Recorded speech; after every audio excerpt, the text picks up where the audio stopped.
Council on this Monday, February 1st, 2021, 2/1/2021, a great date in the city of Sonoma. We'll go ahead and start. We've called the meeting to order, and so we will start with a report on closed session by City Attorney Jeff Walter. The council took no action requiring reporting out at this time. All right, wonderful, thank you. Move on, and if we could have the flag raised for the Pledge of Allegiance. All right. I pledge allegiance to the flag of the United States of America, to the republic for which it stands, one nation, under God, indivisible, indivisible, with only with justice for For all. For all. And all. Like the Musketeers. Wonderful. Okay, great. If we could have a roll call. Vice Mayor Agramonte. Here. Councilmember Dean. here. Councilmember Harrington. Present. Mayor Harvey. Present. Thank you. Thank you. So just to reiterate our process for public comment at these meetings, you can email us at publiccomment@sonomacity.org. Your comment will be read at the time that item comes up for comment. We're about to do general public comment. So if you got an email, then we'll go for that way too. We'll have Latanya read your email, and she does a fantastic job of reading them, but there is a limit of 3 minutes for her to read it. So keep it short, within 3 minutes. You can also make a virtual public comment by dialing *9 on your phone, or virtually raising your hand by hitting the raise hand button like I just did in your Zoom chat. It's also possible that we get hit with a Zoom bomb. If that happens, we'll go ahead and pause the meeting, shut it down. No action will be taken. We'll try to restart. If we are unable to restart, then we'll continue at a different day. Also like to remind you that people are participating from their homes, so they are welcome to turn off their camera at any time during this meeting. If they, sometimes kids come in the room, or your dog, or you got to deal with, burn imposter or something. We're hoping everybody's paying attention to this meeting. It's not open, but it happens. So you're allowed to turn off your camera, but you should not be leaving the room. We want everybody staying here for the meeting. If any member of this group is leaving the room, they'll let us know before they do so. And that's pretty much how that goes. Great. So we did the report on closed session. We'll go for approval of the agenda. Motion to approve. There we go. I second. All right, we got a motion by Councilmember Harrington, a second by Councilmember Ding. Can we have a roll call vote? Yes, Vice Mayor Agramonte. Aye. Councilmember Dean. Aye. Councilmember Harrington. Aye. Mayor Harvey. Yes. Thank you. The motion carries unanimously. Great. Move right on to public comment. So at this time, members of the public may comment on any items not appearing on the agenda. It is recommended to keep your comments to 3 minutes or less under state law, unless otherwise permitted under the Ralph M. Brown Act. The merits of the matters presented under this item cannot be discussed or acted upon by the City Council at this time. For items appearing on the agenda, the public will be invited to make your comments at the time the item comes up for council consideration. Upon being acknowledged by the mayor, that's me, please begin by stating and spelling your name. Rebecca, would you mind doing the time again this time and cutting people off at the 3 minutes? You've got control of the board, so you can mute people. So I'm going to give you the power to do all that. It makes it easier for me. So we'll go ahead and see if anybody's rising for public comment. Public comment is open. And we have Gil.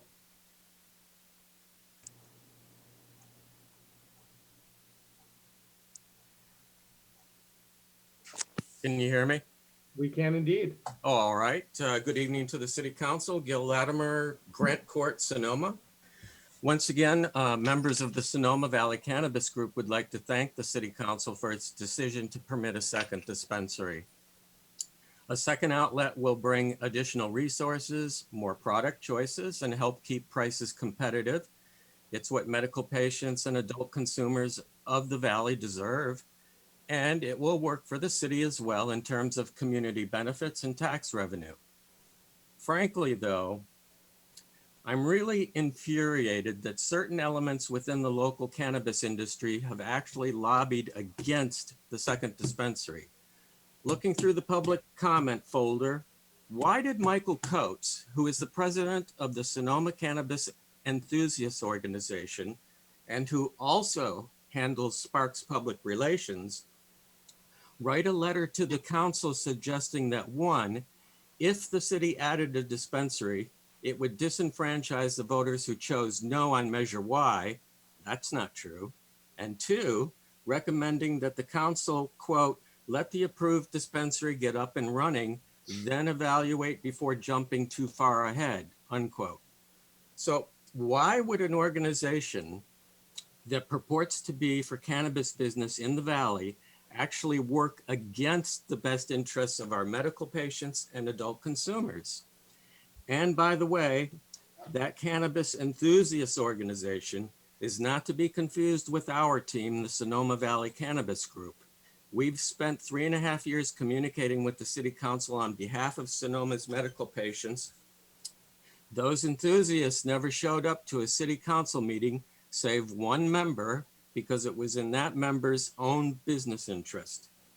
Putting dollars before patient access is not acceptable. It smacks of cynicism and arrogance. We could go on in detail about this, believe me, but a council meeting is not the proper venue. So in lieu of that, we would just ask that the council ignore the negative outside forces and please find its way to expedite any new process to permit an additional dispensary. Thank you, thank you, thank you. Thank you, Gil. Anybody else rising to speak? Seeing none, I'll go ahead and close. Oh, we got Milton.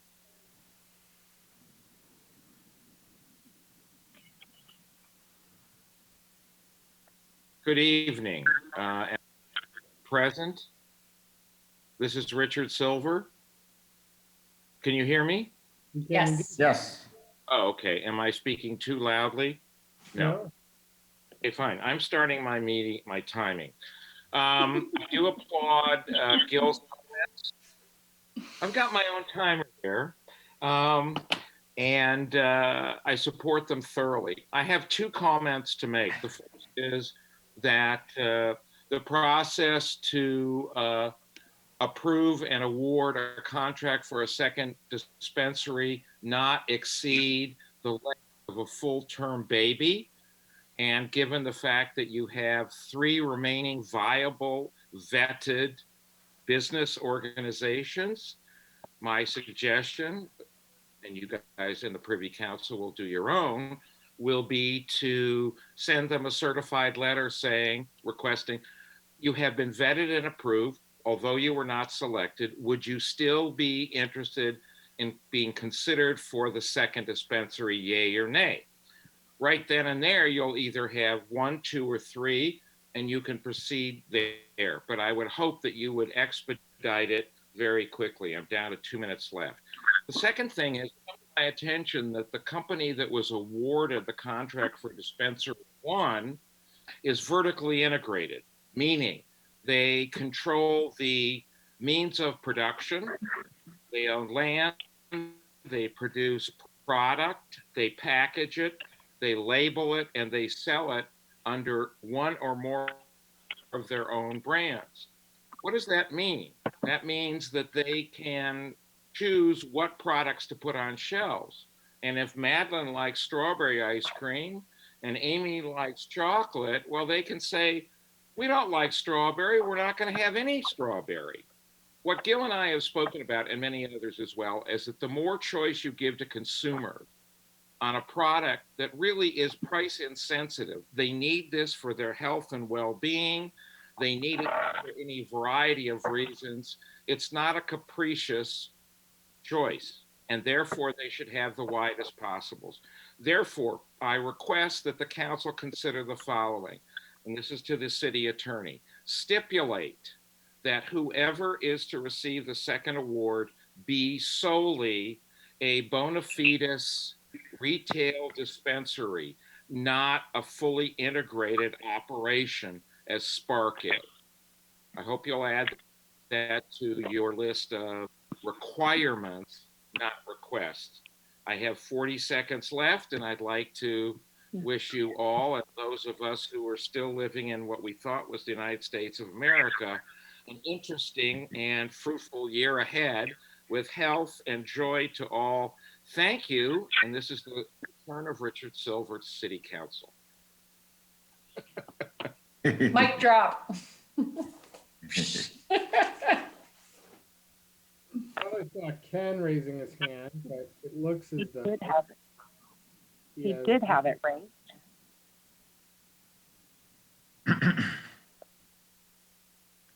Ken is on with us, but he may not have a comment anymore. But knowing Ken, I'm sure he'll find. I have my comment, Ken. Go right ahead. trusting you could hear me. You can't. We can. Oh, good. I want to stay in a vein that acknowledges the city's gifts to its citizens. Every day I sit on my porch and I observe the Friar Creek pedestrian and bike path. I want to thank the city and the landscapers. It is spectacular. Lots of animals, birds, plants, flowers, insects. It's got a creek running through it. It is a beautiful amenity to my enjoyment living here in the city. The Overlook Trail Preserve, I want to thank Billy Montini for his gift to the city, and the city for accepting it and maintaining it in its full glory. It is a beautiful, beautiful amenity to the city. So that's about it. Everyone, please stay safe and vote often. Thank you, Ken. Anybody else rising for public comment? Seeing none, I'll go ahead and bring it back. Do we have any written public comment, Latanya? No, Mayor Harvey, we do not. All right, our public comment session is closed. I do want to say, as we're going through this, just for those that are a part of it, to look in the chat. Our city manager has put an important piece of information. Is it appropriate for me to give David an opportunity to kind of talk about what he's put in the chat there? Can I do that, Jeff? Well, we could change the order of the agenda, perhaps to allow for the city manager comments at the beginning of the meeting. Let's do that during consent calendar, because I think it would be good to have Dave move those up. So would that be okay, Jeff? If we did that, that's part of the agenda. So I don't want to break any rules here. Yeah, But I do the want- council can always move things around on the agenda. No question.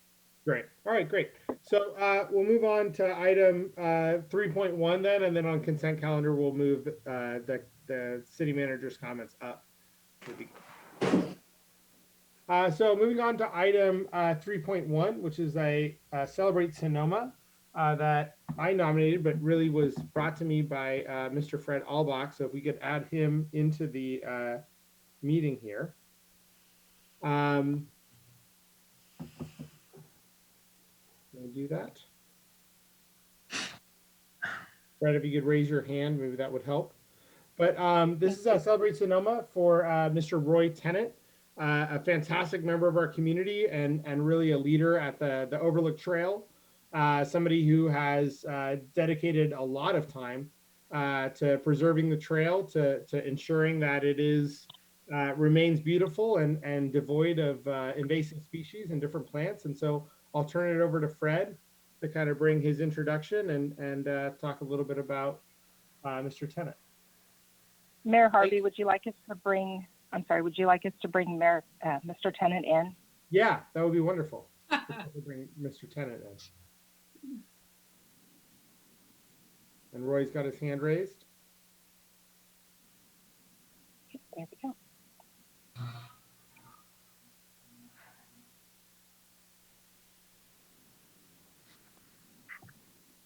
And Colleen Ferguson is also requesting to be a part of this, which would be wonderful. Let's bring her in as well.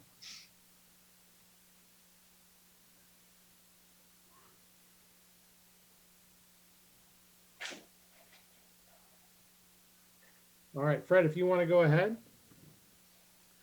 Thank you, Mayor Harvey, and members of the City Council and members of the public, and Roy. Welcome this evening. The city has a really great little trail system, and the Sonoma Overlook Trail Stewards have a really great member and dedicated to maintaining and showcasing this really special trail system that we have. And I'd like to draw your attention to a website that Roy has created called Sonoma Overlook and Montini Preserve Trails website. This is an excellent website where any members of the public would like to have a look at this. It's overlookmontini.org.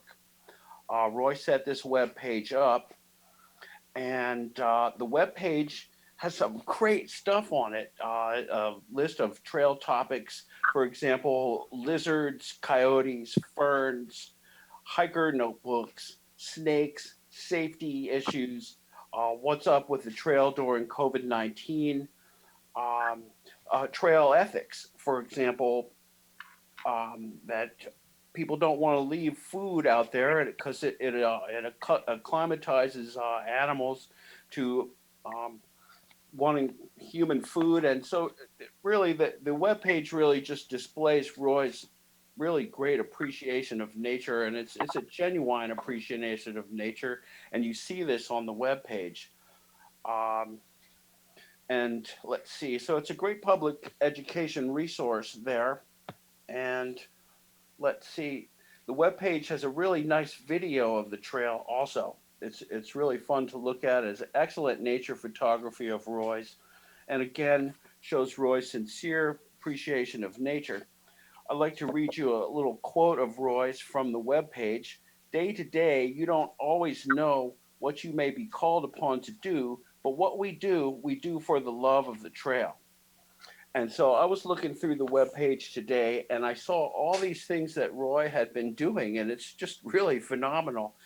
And there was one thing and there's these little pieces of entries that Roy has made that demonstrate his involvement with the trail across a whole spectrum of activities on the trail. And so this one little article was called Armored Swell, and it showed a big puddle there along the trail, and Roy and another woman had constructed a little drain feature out of rocks that addressed this problem. Roy addresses down limbs. He prepped the trail for the rainy season and got it ready so that the drainage features on the trail the trail will shed the water, and the trail itself doesn't become a creek. Let's see, Roy blocks some of the social trails off. And I remember a number of years ago, we had some social trails, and Roy said, I'm throwing down on this one. And I went and looked at what he had done, and he had got all this brush and stuff in there, like no one was going to get through there. And so I was really impressed by that. Like, I'm throwing down on this. And so Roy has thrown down on a lot of things. And one of the things was a huge rock getting off the trail. But throwing down is particularly on Roy's investment in getting invasive species off the trail. And this is really his forte. And this is about Italian thistle has got a pretty good victory in pushing the thistle back from the trail edges and from the Overlook and the Montini trails. And so Roy has a really interesting article in there illustrating his challenge here and how methodical he's been, relentless, dedicated to preserving the native ecosystem here. And he's got a program to tackle this task and stay positive. And so you can read all about this on the Overlook Montini webpage. There's some other exotics, the yellow star thistle and the Scotch broom. But I'd like to just read one quote here from the webpage that Roy wrote. Sonoma Overlook Trail Stewards, Happy New Year. I hope this year turns out to be much better than last year. I'm writing after returning from a reconnaissance of the trails, and I can report that we are off to the invasive species races once again. Italian thistle is coming out now, and this is the absolute best time to get it, as it's small, the roots are not well established, and the soil is soft. Also, no need to bag it yet. You can simply pull it and drop it. I'm therefore asking that any of you who hike the trail try to pull at least 10 plants every trip. If enough of us do that quickly, we will have collectively pulled thousands and eventually tens of thousands of plants, enough to get us to the next level for next year. If any of you would like some experience in spotting, and I'd be happy to meet you and take you out and show you what it looks like in situ, just drop me a line. Thanks, Roy. So that's invasive plants is Roy's forte, but Roy's also been instrumental in a lot of things on the trail, like developing the trail logo, working on the kiosk display, installing new trail signs, and he's generally a highly invested and valuable member of our group.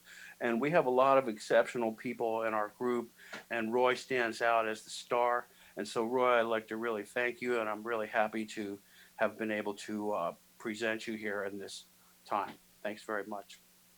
Thank you so much, Fred. And I noticed, in tribute to Roy's kind of humble nature, I'm noticing in the chat he's regularly saying, that other people have helped him with this and Jess helped move the rock and everything.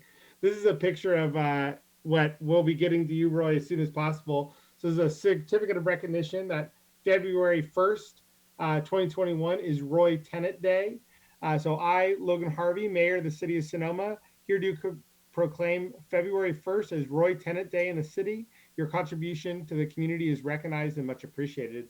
And I'll just say, Roy, like, as somebody, I know every member of council hikes this trail, but your commitment to it is well needed and is very appreciated. It's a beautiful trail, and it takes folks like you to maintain it. Colleen, you jumped on here. Did you want to say anything about Roy or?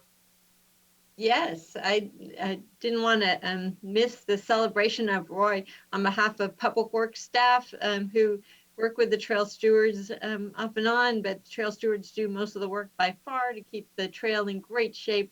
Just wanted to thank you, Roy, and join the celebration with the rest of the community for Roy Tennant Day. Yay! Yay!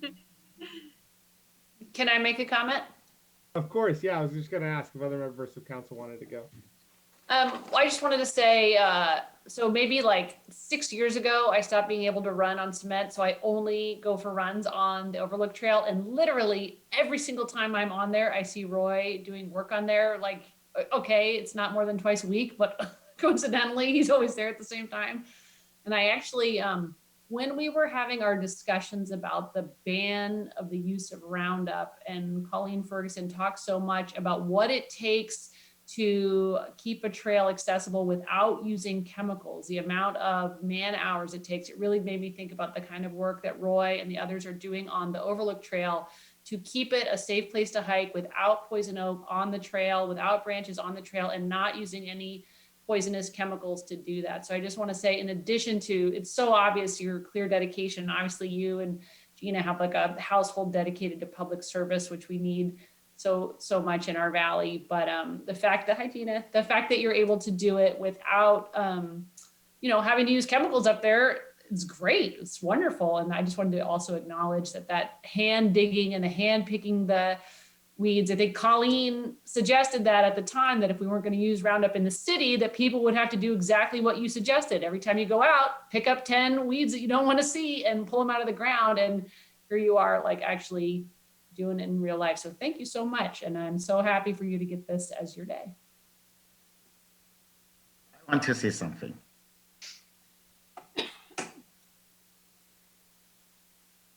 I thought I was unmuted. Jacqueline. Everything. Yeah, absolutely. Thank you so much, Royal. It's easy to do one day or 1 week or 1 month, but it's difficult to year by year. Really appreciate it. That is, today is really, really Royal Tennant Day for us. And also I hope our kids will join us. Of course, I want to join you if I have the time to do the, that work. And also not only benefit for the community, also benefit for yourself. It's so beautiful, and a little bit exercise, especially during pandemic. That is wonderful. You give us a role model, and everybody wants to follow you. Thank you again.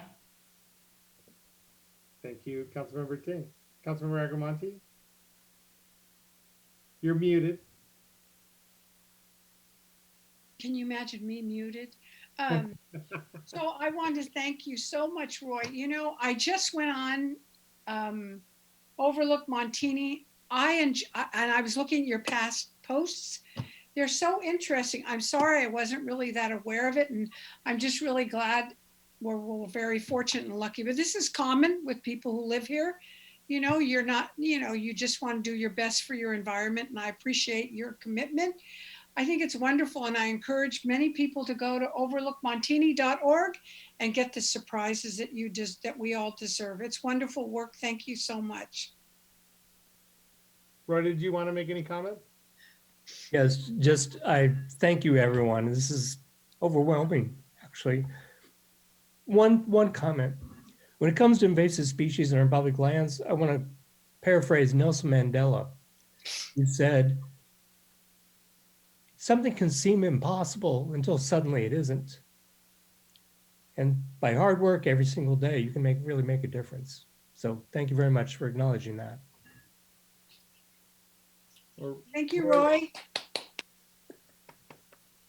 Roy, we so appreciate you and the hard work that you do every day. And it really takes somebody to lead these volunteer efforts. And just thank you so much for all the work that you do. And we really appreciate it as a city and as a community. And we all benefit. And there's a lot of people that hike that trail and don't know, but maybe they know now. So thank you, Roy, for all that you do. That's nice. Thank you, everyone. All right. Thank you, Roy. Hi, Roy. We'll get you that certificate and the frame certificate as soon as possible. No worries. Fred will be bringing it over to you. All right. Okay. Thank you. Thanks. All right. I love doing those. They're so wonderful. Thanks again to Amy for creating that idea. It's just so nice. Everybody just loves it. So it's so nice. On to consent calendar. So all items on the consent calendar considered to be routine will be acted upon by a single motion. There will be no separate discussion of these items unless members of council, staff, or public request specific items to be removed for separate action. At this time, council may decide to change the order of the agenda. So I would like to make a motion that we change the order of the agenda to move the city manager comments to now. Second. Okay, roll call vote. Vice Mayor Agramonte, Aye. Councilmember Dean, Yes. Councilmember Harrington, Aye. Mayor Harvey. Yes. Thank you. The motion carries unanimously. You may now speak, David. Thank you. I'm going to share a screen. Hopefully right now you can see a screen that says Community COVID Vaccine Clinic. Yes. Good.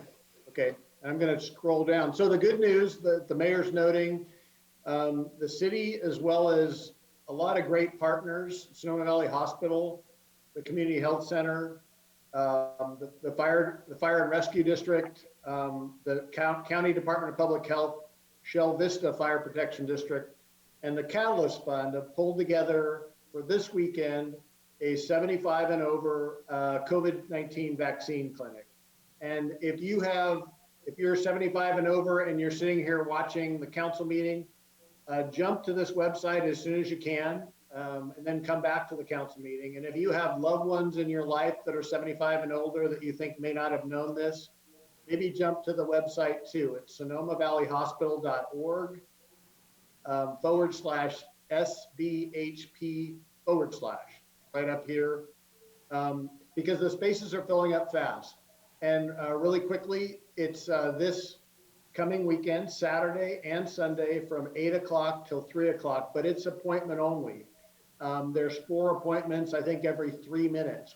We have enough capacity for about 1,000 people. So a lot of the spaces are filled, but some of them aren't. So again, drop everything if you're 75 and older or love someone who is, and go there and sign up.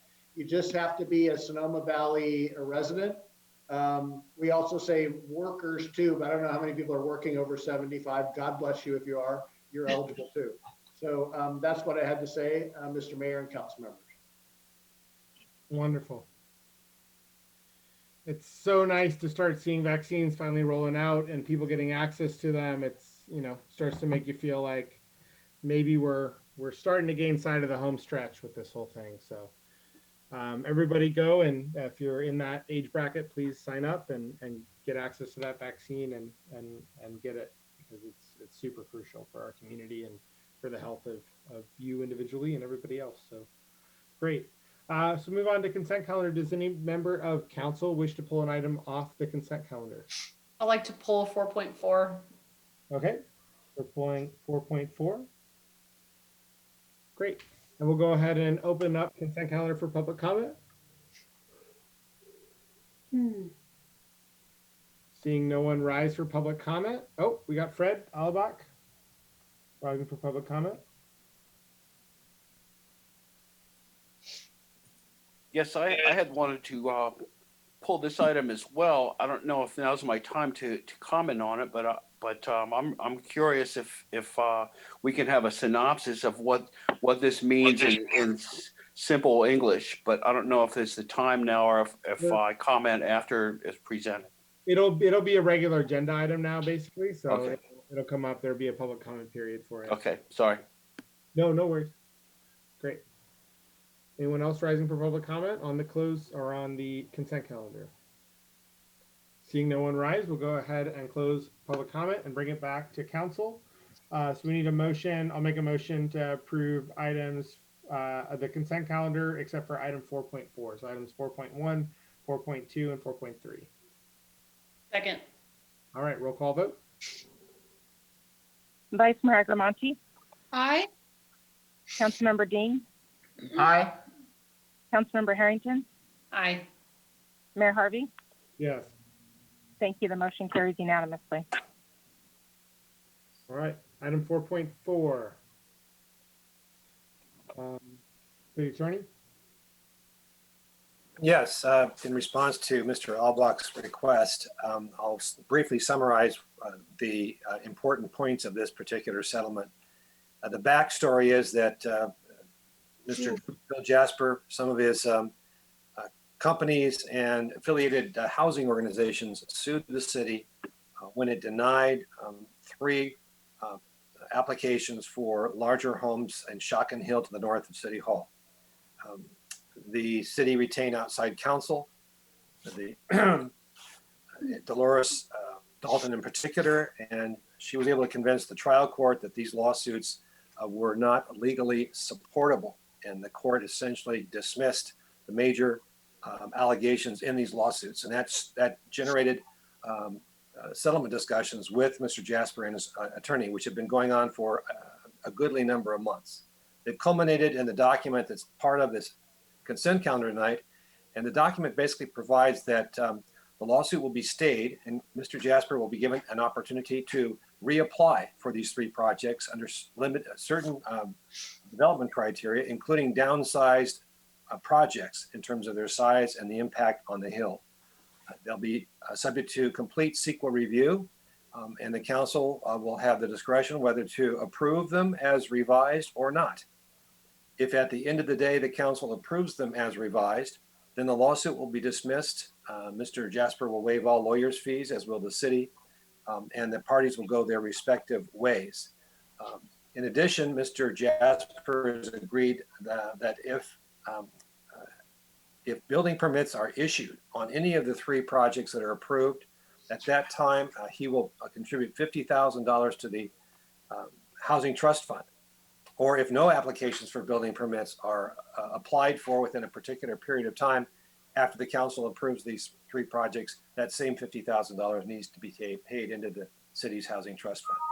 If the council denies the 3 projects or any of them or imposes conditions that Mr. Jasper does not like, then he can reject the approvals, and the the original litigation will be resumed. Those are the essential terms and conditions of the settlement. Tonight, the council is being asked to approve them. They've already been approved by Mr. Jasper, and he has signed the settlement document. There's a little tweak in terms of identifying the properties that are subject to this particular settlement agreement, and Council Member Harrington will address that.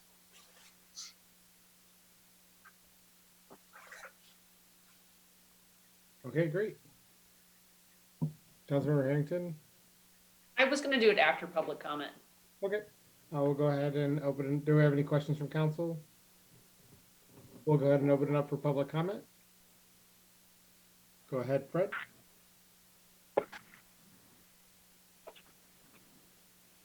Thanks, Jeff, for that. That answered all my questions. All right. Anyone else rising for public comment? We'll go ahead and close public comment. Bring it back to the council. Great.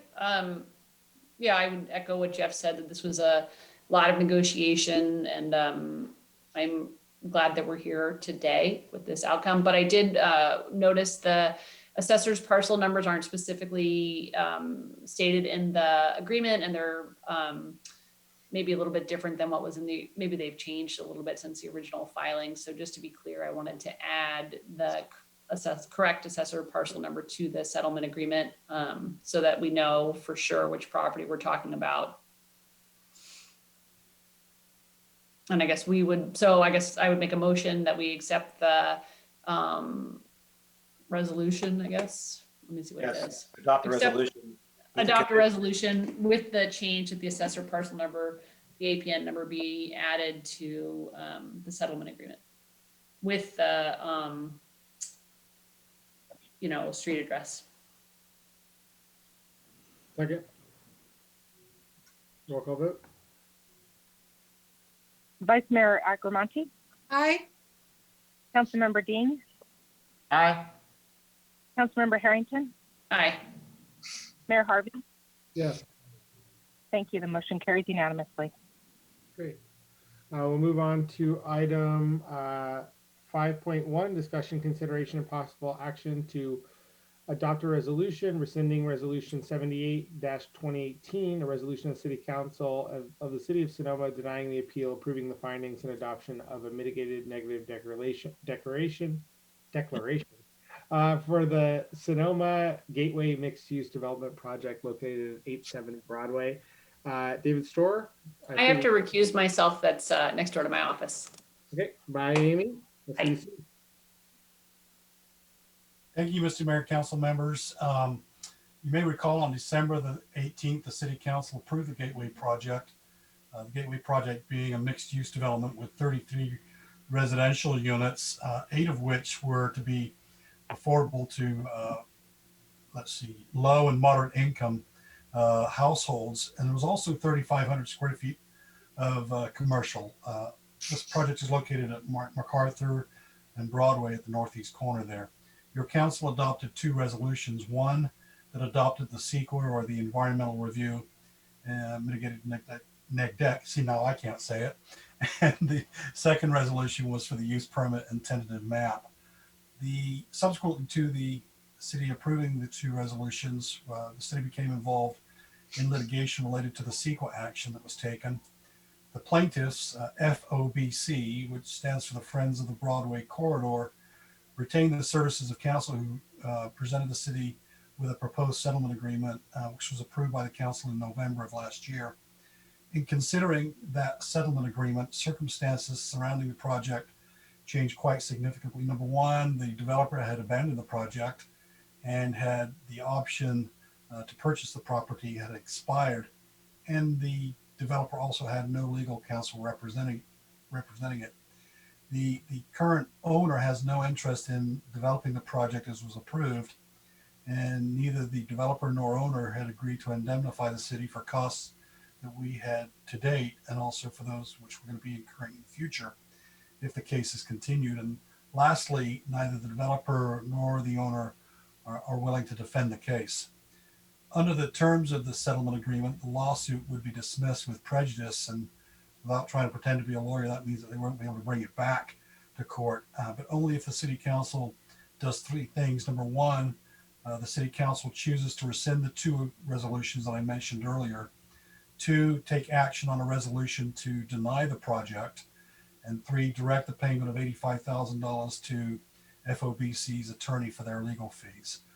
This concludes staff's report. Our recommendation is to approve the resolutions as presented.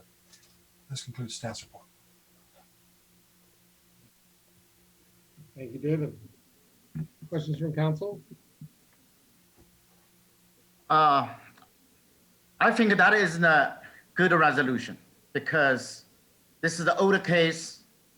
Right now, if they dropped, we got a chance, city got a chance, community got a chance, are looking for a new one, especially after this pandemic and everything changed.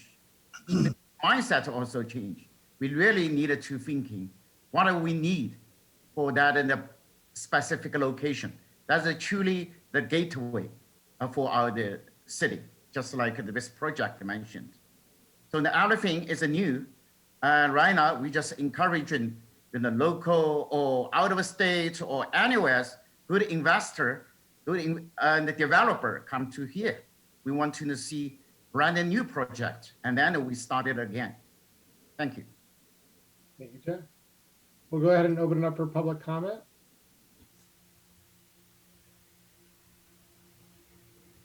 Seeing no one rise, we'll go ahead and close public comment and bring it back to council. Council member comments?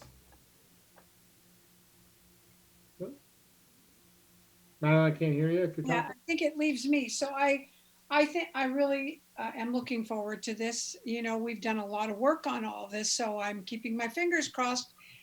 To all of you who worked hard on this, thank you very much. Yeah, I just say this has been a long public process to get to this point. A lot of people in the public have questions around this project and that piece of property, because as Jack said, it's the gateway of Sonoma. So this is the old used car lot right there. That's been a used car lot for a long time. We had a developer come along, propose a project, got passed by planning commission, then to city council, then got sued and after it passed council. And so now we're in a place where, as Jack said, we're looking for a new developer for the site. And so we're excited to see a new project come forward that will meet the needs of the city. And so we're hoping to see that soon and excited to bring that forward. I'll go ahead and, do we have a motion? We have two resolutions, so we need two separate motions. Sweet, tell us about it. The first resolution is a resolution to rescind the mitigated negative declaration and the decision of the council to approve the project. That's the first resolution. Okay. Motion to approve the first resolution. Should I read it?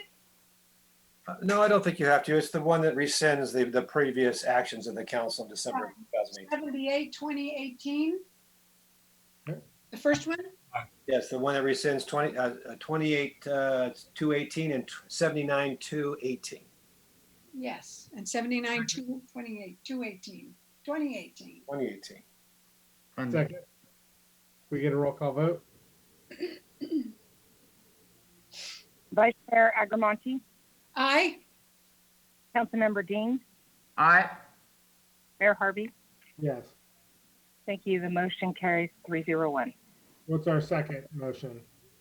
Second motion is to actually deny the use permit and tentative map applications submitted for this property.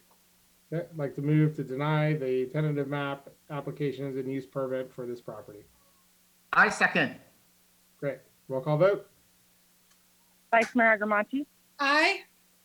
Councilmember Dean, Aye. Mayor Harvey. Yes. Thank you. The motion carries 301. Amy, if you're listening, please rejoin us. If not, let's have somebody text Amy so that she jumps back on. There she is. Rejoined us. Hooray. Moving on to item 6.1, consideration, discussion, and possible action regarding an appointment process for council vacancy. David Kiff. I'm so sorry. Got a lot of Daves in the city and Way too many days. too many Daves. So apologize, David Kiff. All right, so I'm going to share my screen briefly here.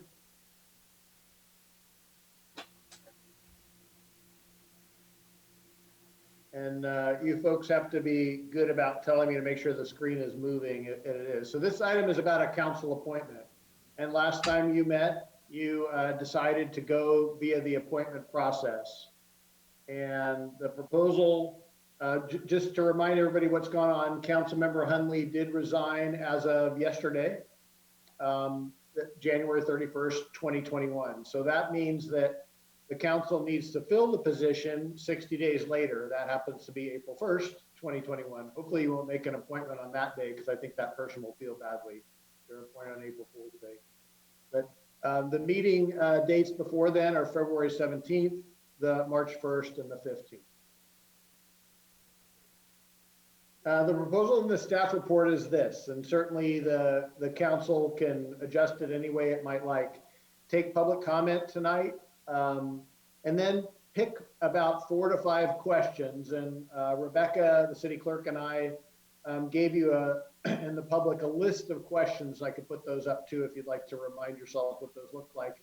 And we culled maybe 5 different cities appointment questions. You'll see a lot of them that kind of have the same themes. They're just said a different way. So you want to pick about 4 to 5 of those. And then those would go into an application that would be released tomorrow. The application's also on the city's, it would be on the city's website, but it's in the packet as to what it might look like. And then I propose closing the application period by February 11th. Again, that gives people 10 days plus to apply, ending it at noon. That way we can meet the packet deadline for the 17th. And then on the 17th, you would again take some public comment, and then you'd interview the candidates, likely everyone that qualified, and you could ask them the same questions as were in the application or new questions. And then at the conclusion of the interviews, kind of depending on what your mindset is, you could make an appointment that night, or you could think about it and come back at another meeting. So that's what's proposed. And I'm going to stop screen sharing here. Again, could you put the questions up, please? Sure.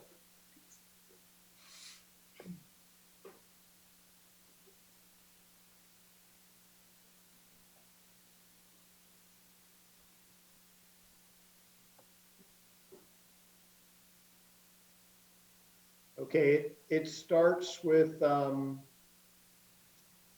of why are you applying? Why are you interested in this role? Second category is there's a lot of questions about experience. What do you have what have you done? What can you bring to this role? Then there's kind of a top issues category. A lot of cities ask that question. What do you consider to be the most pressing issues? How are you able to deal with it? What are your ideas for them? And then there's kind of a value and visions category. What vision do you have for the future of the city? And then there's approach questions in there. How would you handle a matter that had disparate points of view? And then there's kind of a other and catch-all. And there's also an open-ended one. Please provide any other additional info or comments that the council may wish to consider. So I could either leave these up and you could pull from them, or I could go back and stop sharing here.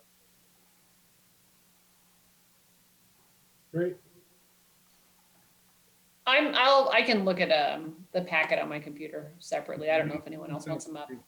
Yeah. Thank you. So certainly welcome your input. If you didn't feel specifically warm or cold about a specific issue question, we could pull one from each category and that'd be it. I think one of the ones I definitely want to ask is how many council meetings have you attended over the past 2 years? Some sort of allusion to that, just like how aware are they of council meetings? Or I guess like in the similar vein, are we supposed to ask questions, take public comment, and then discuss, or are we asking questions now? Or is this considered part of questions? I think we should take public comment first, I guess. I think Yeah, I think let's focus on questions here.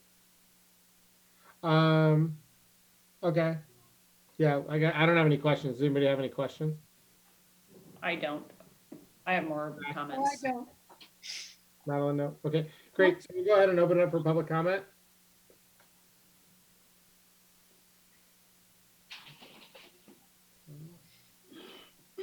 If you have a public comment on this, please raise your hand and we'll bring you in. Seeing no one rise, we'll go ahead and close public comment and bring it back to the council. All right. Great. Yeah. So I'll just reiterate. I think, do we want to go category by category? So category 1, reasons for applying. Does everybody have their agenda in front of them? Do we have any specific desire that one of these questions be the question that's asked in this category? Do we need more than one here in category 1, reasons for applying? Um,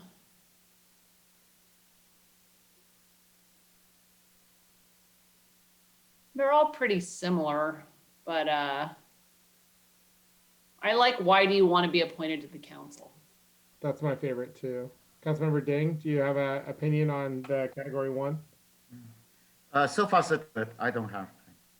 Okay. Madeline, do you have any strong opinions on category 1? I can't hear you because you're muted. So I guess I'm fine. okay, so then let's go with what do you want to be appointed? Why do you want to be appointed to council? Because 2 members of council want that one and the other 2 don't mind. So let's go with that. Category 2, experience, knowledge, and education research. Matt, Councilmember Agamonte, did you have any opinions in category 2 as far as questions you'd like to have asked? I think, oh, sorry. I think that what qualifications and experience do you have that can best serve the city, the Sonoma community, and its government? And another one, describe your background and qualifications. Attach your resume. Okay. Yeah, I was thinking like for that one that maybe we would just ask them to give their resume and they can put a cover letter if they want, but that kind of covers the topic. I don't know if people are agree or disagree on that, but I mean, it seems like a question like, what's your resume? Councilmember Ding, opinions on Yes. Attaching a resume, that is the regular, we're not a bother, applicant, because, resume always ready every day. Yeah. okay. And easy. So I'm hearing from council that we could just kind of have it attach a resume for category 2 and wouldn't need broader questions there. Okay, so then to take that place, how about the second from the last? Please describe your background. Wait, no, got that. Please identify and describe any community involvement and or your service on Yes, boards, thank you. committees in the city or elsewhere. Yeah, that one. Great. Cool. So are we comfortable with that question? I think that's fine. I think that's fine. Yeah, or maybe we can ask applicants, do you have any story and share with us related with Sonoma? Or say, oh, I was visited in Sonoma and 10 years ago. Oh, I have a couple of relatives and lives in the Sonoma. And then in this way, and we can tell them and how he feels, like the Sonoma. Yeah, I mean, one question I'd like to know sort of in connection with that is over the last, we could pick a period of time, over the last 2 years, which issues involving the city council have you been involved, have you participated in as a member of the public or a member of a committee? What of the last couple of years, how have you been involved with the city council?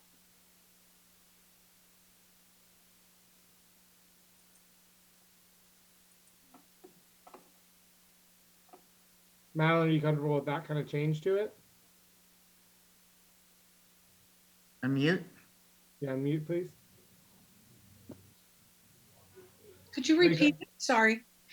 Amy's basically saying, like, over the past 2 years or 4 years, what major issues coming before the city council? Oh, yes, that's fine. I like that. Thank you. Yes. Do you like that better than the identify and describe any community involvement and or yes, I agree. Okay.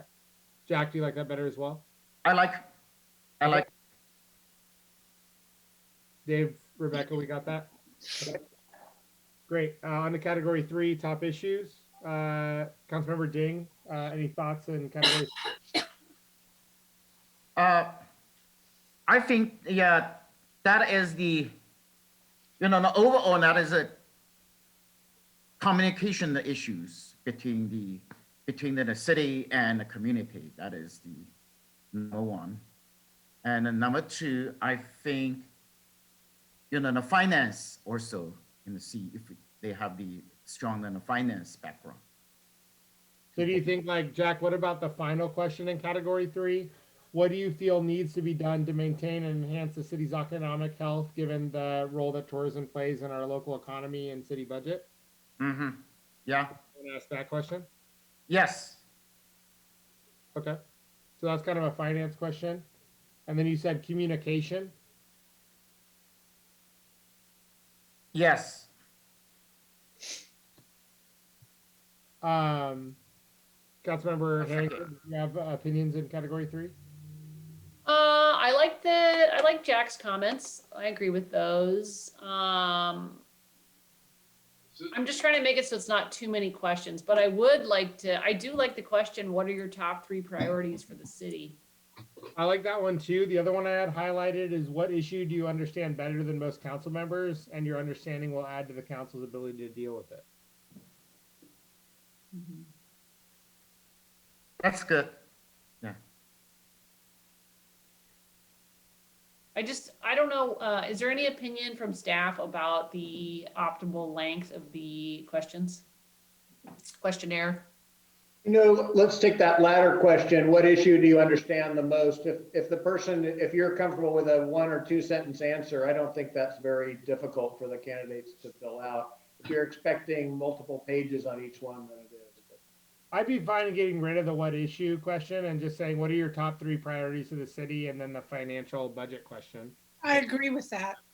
Okay. So let's That's go sort there. of like the umbrella. Yeah, I like top 3 priorities because it's a very open question. And it forces them to kind of lay out some sort of agenda, which I think is a really a good piece. And then I think Jack's right. We should ask some sort of a budgetary question. And the final one works pretty well for me. Do we have broad agreement on that? Any questions? I think so. Yes. Good. I'm seeing everybody nod. Okay, great. Yeah. So category 4, visions, values, approach. Councilmember Harrington, any views there? I guess I kind of like the last one. If you could change one thing about how the city of Sonoma operates, what would it be and why? Interesting. Okay. Councilmember Ding? Yes, I agree with Amy. Okay. For me, I really liked, I don't know, I kind of liked, please look 10 years into the future and describe what you want the community to look like and why. I kind of like that one, kind of the future vision. But it's, in some ways, it's similar to the bottom one. It's like, what would you change? But again, this was a values, visions, and approach one. The other one that I highlighted is that I like was, please give an example on how you would resolve a situation where your personal philosophy is at odds with what is best for the city. I like that question too. Madeline, Councilmember, any thoughts on? Yeah, I really like that one, the resolve. I think we've all been in that position.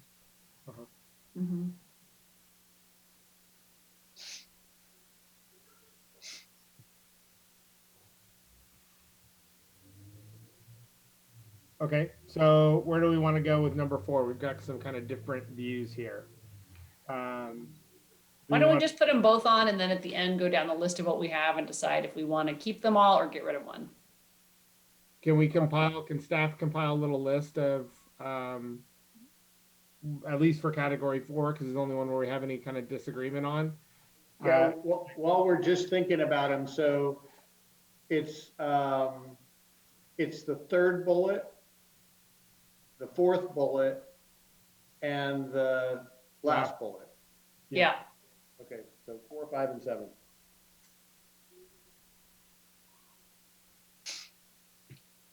Okay. Category 5, Councilmember Monti, thoughts on category 5? Sure. The one I'm really interested in here is, let's see, what would you do if you were contacted by a resident or business directly to resolve a city-related problem?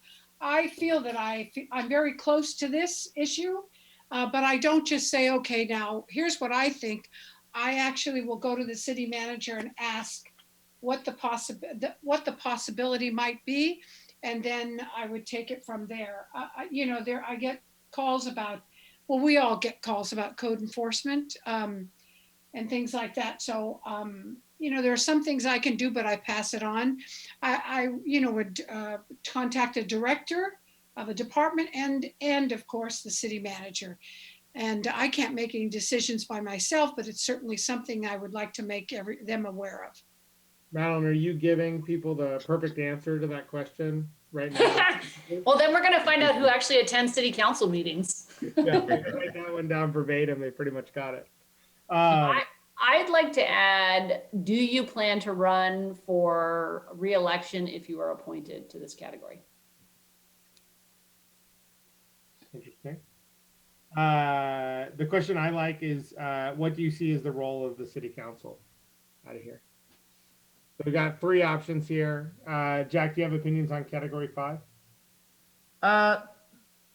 Yeah, not really. Yeah, I think Well, go over the staff. Yeah. Mr. Mayor, could this be like one question? What do you see as the role of the city council, comma, and the role of the city staff? Sure. Oh, I don't guess it matters, but there's a big difference. And sometimes that line, people To go. me, that kind of displays, the reason I like that question is it kind of is like, how aware are you of like how cities actually operate? Right. And I think, to be fair to people applying, you don't really, you learn a lot when you come into it. But I think having an understanding of where they think they have the ability to change things and where they realize they don't is Mhm. critical. Oh, That is right. Yeah. you know what another question might be is how much time do you have available to spend on the city council? Oh, right. That is a good question. Yeah. However, that would be worded more beautifully than the way I said it, but. What do we think about, Jack or Madeline, what do you think about asking if they want to run for council? Who wants to? Oh, do they they? want to run for reelection? Really? Disappointed. Because they're being appointed. Oh, that's right. But after their appointment, Jack, they could run for election. So the question would be, would they run for election after their appointment period ends? Mm-hmm. Just because, obviously typically an incumbent has a advantage over everyone else. So we will be giving somebody an advantage in the upcoming election. So it might be good to know if they would plan to use that advantage to run again, or if they will not run. And I would see it as, I think it's kind of relevant in that the election just happened and Jack and I were the only people who filed. So now someone who could have just run didn't, but they will be getting the opportunity to run as an incumbent in a year and a half. Mm-hmm. Yeah, I guess I'm comfortable with that. That is good. Yeah. Okay. Yeah. I'm okay with it being on there. It doesn't matter much to me if people want to run again or not, but. Well, it is America. But yeah, I get it. Yeah. Okay. I just followed Rogan and talking about the role of the council member and the staff. Basically all the council member as from the residents, neighborhood, community. Yeah, we are not experts. We have the different, and as I say that, and the council member is not required any professional license or something, but they have passion. They have different voices. They know how. But at the same time, we should respect staff because the staff is trained, highly qualified, and speak in a different language. They speak in a professional, technical language. They just transfer and the city council's, so-called community language to technical language, and then carry that out.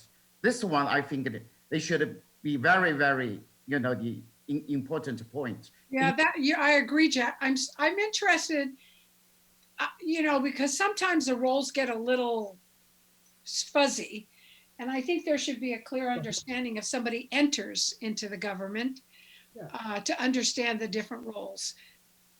Well, I think for me, I'm looking for somebody who can hit the ground running with us, and I'd rather see somebody who can really take a lot of uptake, but that's for a discussion for a later time. So what I'm hearing is. Does Dave have a list that we could look at maybe? Yeah. Can we see it? Yeah, let me, I'm almost caught up. Okay. Okay. So what I'm hearing in category 5 is we do want to see, what do you see as the role as the city council and of the city staff as a question? So there's a strong desire there. We want to see a question about are you planning on running for reelection? And what would you do if you're contacted by a resident or business directly to solve a city related problem? Okay, so I'm going to share my screen with that. Share it. There we go. Okay. And they All can right. just answer. I'll say what Madeline said. Yeah, well, and Jack just gave a good answer on, he on number 5 too. So Jack, you're appointed, and so is Madeline. So we're good there.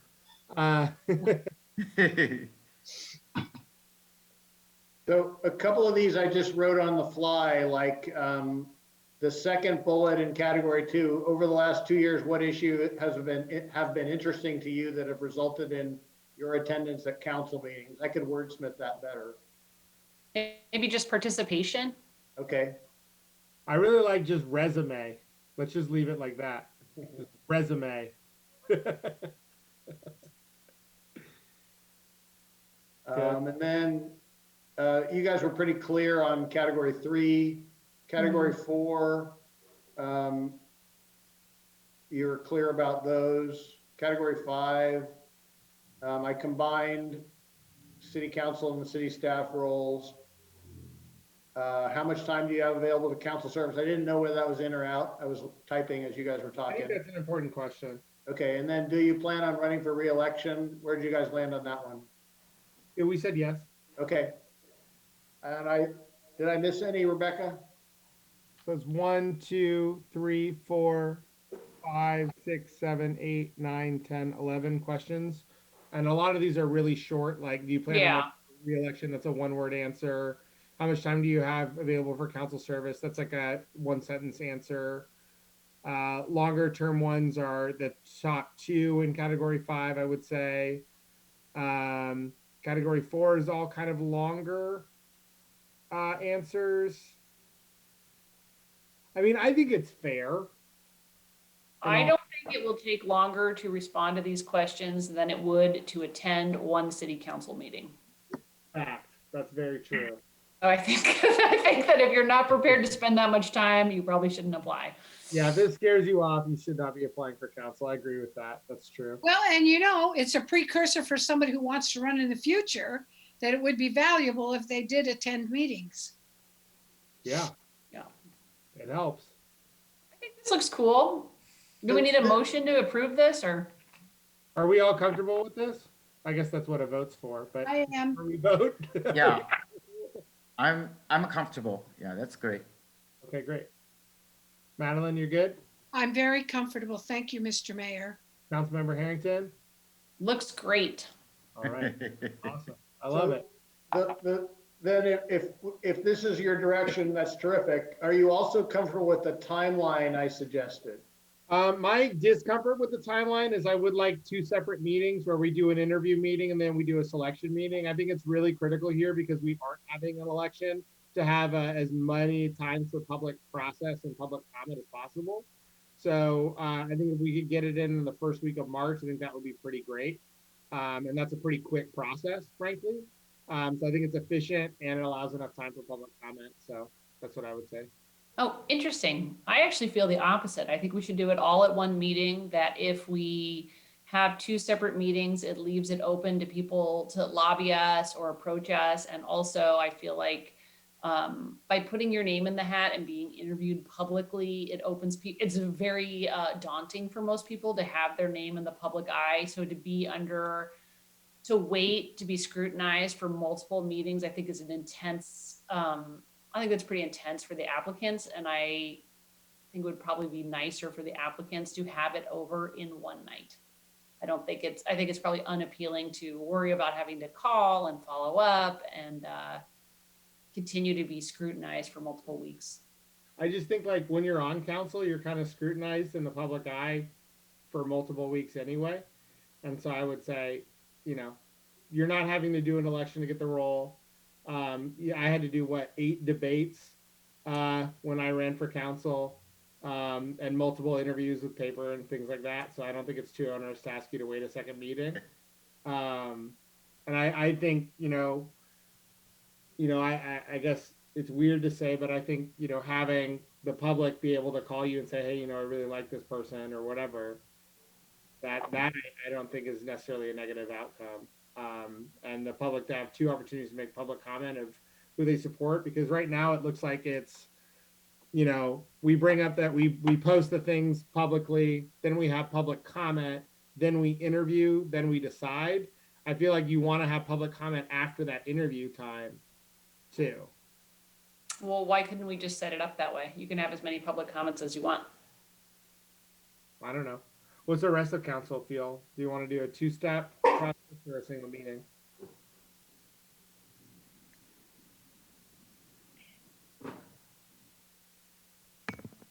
You know what? I'm okay either way. I don't have an opinion. Okay. Well, maybe what would we do at the, so we would interview at the first meeting, and then what would the second meeting be? Just public comment? Yeah, I guess it'd be public comment and decision. But it gives the public, a week to marinate on it. It gives all of us a week to marinate on it, because if we've got, let's say we have 10 applicants. I agree with you. I think that is right, because this is appointment, is not election. The residents all involved, but at this time appointed, but we try our best, let more people get a chance to make the comments for the future appointed council member. I feel.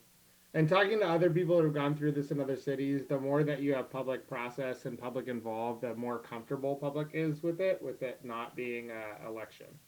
So for me, it's just kind of like, let's open it up as much as possible and give as much opportunity for public comment, so this is as open a process as we can get as an appointment process.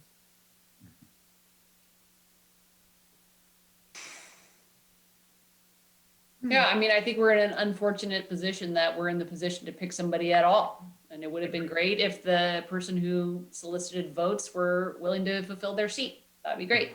So, I mean, Agreed. yeah, be great if the process that the voters trusted would happen did happen, but here we are. So I don't know that we're going to have additional. I would imagine that anyone that wants to be appointed to the city council is going to marshal people to come make public comment on their behalf, and that there will be stories in the newspaper. And so I don't imagine that there will be, and it's easy to participate by Zoom. So I don't think that there's a whole swath of people that are gonna, find out about it after the interviews, go back, rewatch the interviews, and then call in support of their candidate 2 weeks later. I don't think that is likely. I do think that there's a lag time a lot of times with decisions that council makes. And so I think that, there'll be the meeting, an interview, an article about the meeting and the interviews, and then selection is happening at this meeting. And so if there's like, oh, shoot, I didn't realize that this process was even happening, it just hit the papers, and that kind of stuff happens all the time with decisions. And you get calls, after, I remember with the 5G process, there was like, that had been going on for years. And at the end of the process, a decision was made. It came out in the paper, and I got an email from people who disagreed with the decision that was made and wanted to see more 5G. And it's like, well, we hadn't seen you for the past 2 years, and now you're making a comment. So I think that I would rather take more time. And so, can we see that process again? The timeline?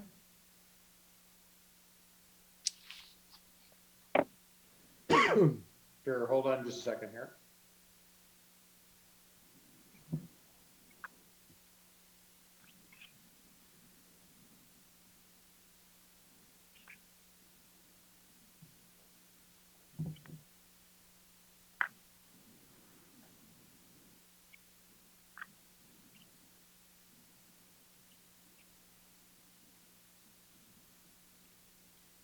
Can you see this okay?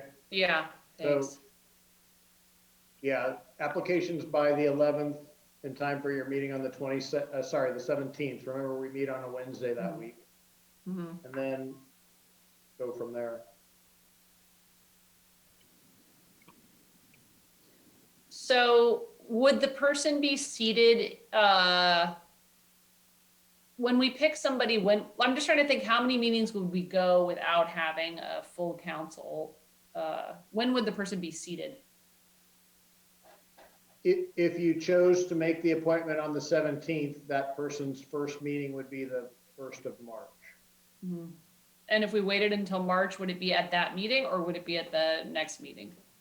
You could, depending on whether this was at the beginning of the meeting or the end of the meeting, you could appoint them on March 1st. They could have the packet in advance. I mean, everybody has the packet in advance, the public Yeah. does, and they could start to vote on the remaining items. Yeah, and I would have this be the first item on the agenda Mhm. on the 1st of March. We would need to swear them in, of course. Yeah.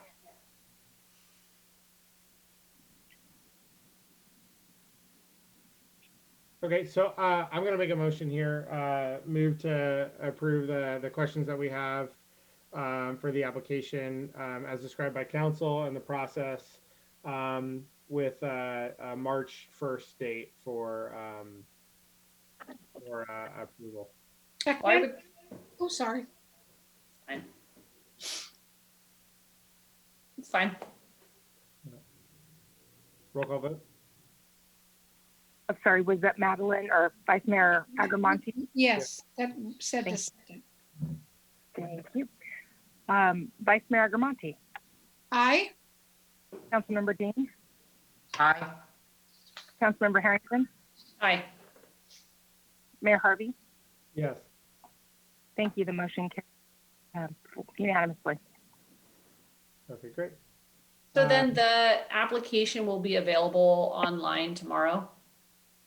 That's right. Okay. Probably a little bit, not right at 8 o'clock. And then Well, are people gonna, just so if whoever's watching knows, it'll be available sometime tomorrow and then they turn it in online to you, Rebecca, or who do they turn it into? They can turn it in person through to my attention at City Hall or via email. So And to then my attention. The City Hall is closed, so they'll have to bring it in an envelope and drop it off. Correct. But make sure they mark it, attention, please. Attention, Rebecca Barr, City Clerk.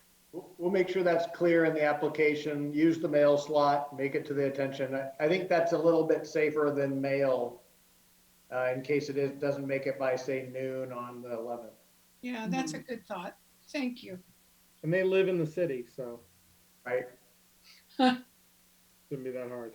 Do we need to have a press release that more people know that, or? I'll work with Sarah Tracy on that to make sure people are aware. We'll do it on our social media channels and our emails.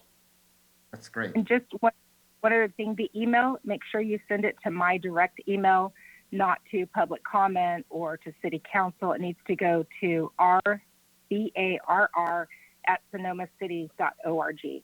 So it's my direct email. Do you want to put it in the chat? I will. Yeah, great, awesome.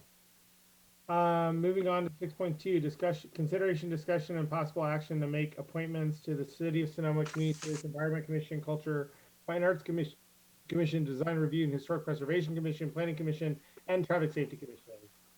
City Clerk. Yes, and I just put that to panelists and not all. Sorry. Get that finished. There. So good evening, Mayor and Council. As the Council is aware, appointments are made according to the Council's Commission appointment policy every 2 years. And when we implemented the policy, we actually did a random draw of the order in which each of you would choose for each. So that order is maybe different for each commission. And tonight we're going to consider each commission separately and individually. And if I may, I'd like to share my screen and show you one of the matrices that we'll be using this evening. This is the Planning Commission matrix, and the Planning Commission is a 7-member board, and each council member makes an individual commission appointment. And because Mayor Harvey and Vice Mayor Agramonte had already made their appointments when they were elected, Their appointees will not be reappointed. These follow their term, the council members or term. So tonight it will be Councilmember Dean and Councilmember Harrington making appointments, and you can see I've blocked out Vice Mayor Agramonte and Mayor Harvey. That's why. So besides the 2 individual appointments that'll be made this evening, there are 2 at-large and 1 alternate. And for these positions, they're appointed by a majority of the council. In the case of the Planning Commission, the way that works, Councilmember Harrington will tell us who she's appointed, and then Councilmember Dean will tell us who he is appointing. Those individuals get crossed off the list down below because they're no longer eligible for an at-large or a alternate position. We'll be going back and we'll be doing the direct appointments first, and then we'll be going back and doing the at-large. And when we do that, again, we'll start in the same order with Councilmember Harrington. The recommendations for the at-large member can be chosen from the middle group. On the form, we tried to make this as streamlined as possible, so I'm sorry if it's a little bit confusing. I hope we've mitigated that a bit. So they can be chosen from the middle group for one of the at-large members, as well as the alternate, because both of those positions are required to be actually that's not accurate, but these are the eligible appointees for the at-large and the alternate. And then after that, we'll go to the at-large for the Valley seat. And again, it's interesting because you'll see all people are listed again because everyone is eligible for that at-large seat. They do not have to be a Valley resident, but one position can be. So what I've done is I have separated in the bottom group their Valley, and they're eligible for one large position. And it's not required to be a Valley resident, but I did, any Valley residents that did apply, I separated them with this line. So you'll see Sheila O'Neill was the only Valley resident that applied for the Planning Commission. And let's see. So that's pretty much we'll go through each of this for each of the commissions and committees. A couple of things I'd like to clarify from the staff report. That are the Design Review and Traffic Safety Committee are only 5-member boards. In the staff report, it says that there will be 2 at-large members. That is not actually accurate because they are a 5-member board. So you have your direct appointee and you have 1 alternate. One of the direct appointees can be a Valley resident. The alternate still cannot be a Valley. If you only can have 1 on the commission. The second thing is that on the CFAC, we have a member listed as I think it was Michael Freitas had turned in an application, and though he was qualified to be a Valley resident, in the last round of appointments, Vice Mayor Agramonte appointed a Valley resident as her direct appointee. And so we can only have 1 resident. And since that commissioner is still serving, they would all have to be members of they would all have to be qualified electors. Again, my apologies for not catching these items. The staff report was presented. We do this so rarely that I need to go back and listen to the prior meeting each time. As you're aware, Councilmember Henley submitted a resignation letter effective yesterday. So per the council's policy, her appointees will continue to serve until they're replaced. So when the new council member who's appointed to her term is sworn in, then they will make their own appointment, and a recruitment period will be opened at that time for those appointees. And with that, if the council has any questions regarding the process, I'd be happy to answer them. If not, we can proceed with the first commission. I have a question. How do we do public comment on these, or do we do public comment? That is a very good question.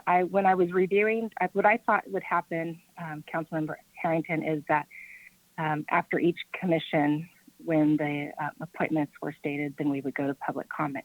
But in reviewing the last time that we did this, there actually was no public comment on the appointments. So that is a question. I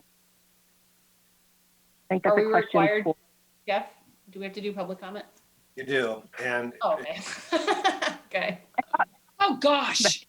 We're improving. We're getting yes, better. now it seems to me, is there a way to have the public comment take place just once before any of the appointments are considered? Would that work? Who's that question to? Rebecca? It's to the council, really. Oh. You can have one public comment before you take any action on all of these various bodies, or you can split it up and have public comments before you make selections on each of them. I would recommend you have one public comment to address all of the potential appointees. as would I. That is good. I think that sounds great. And then, do we have to take a vote on that, or are we just, it's procedural, we don't? It's up to the mayor unless he is overridden by a majority of the council. I'm fine with one public comment.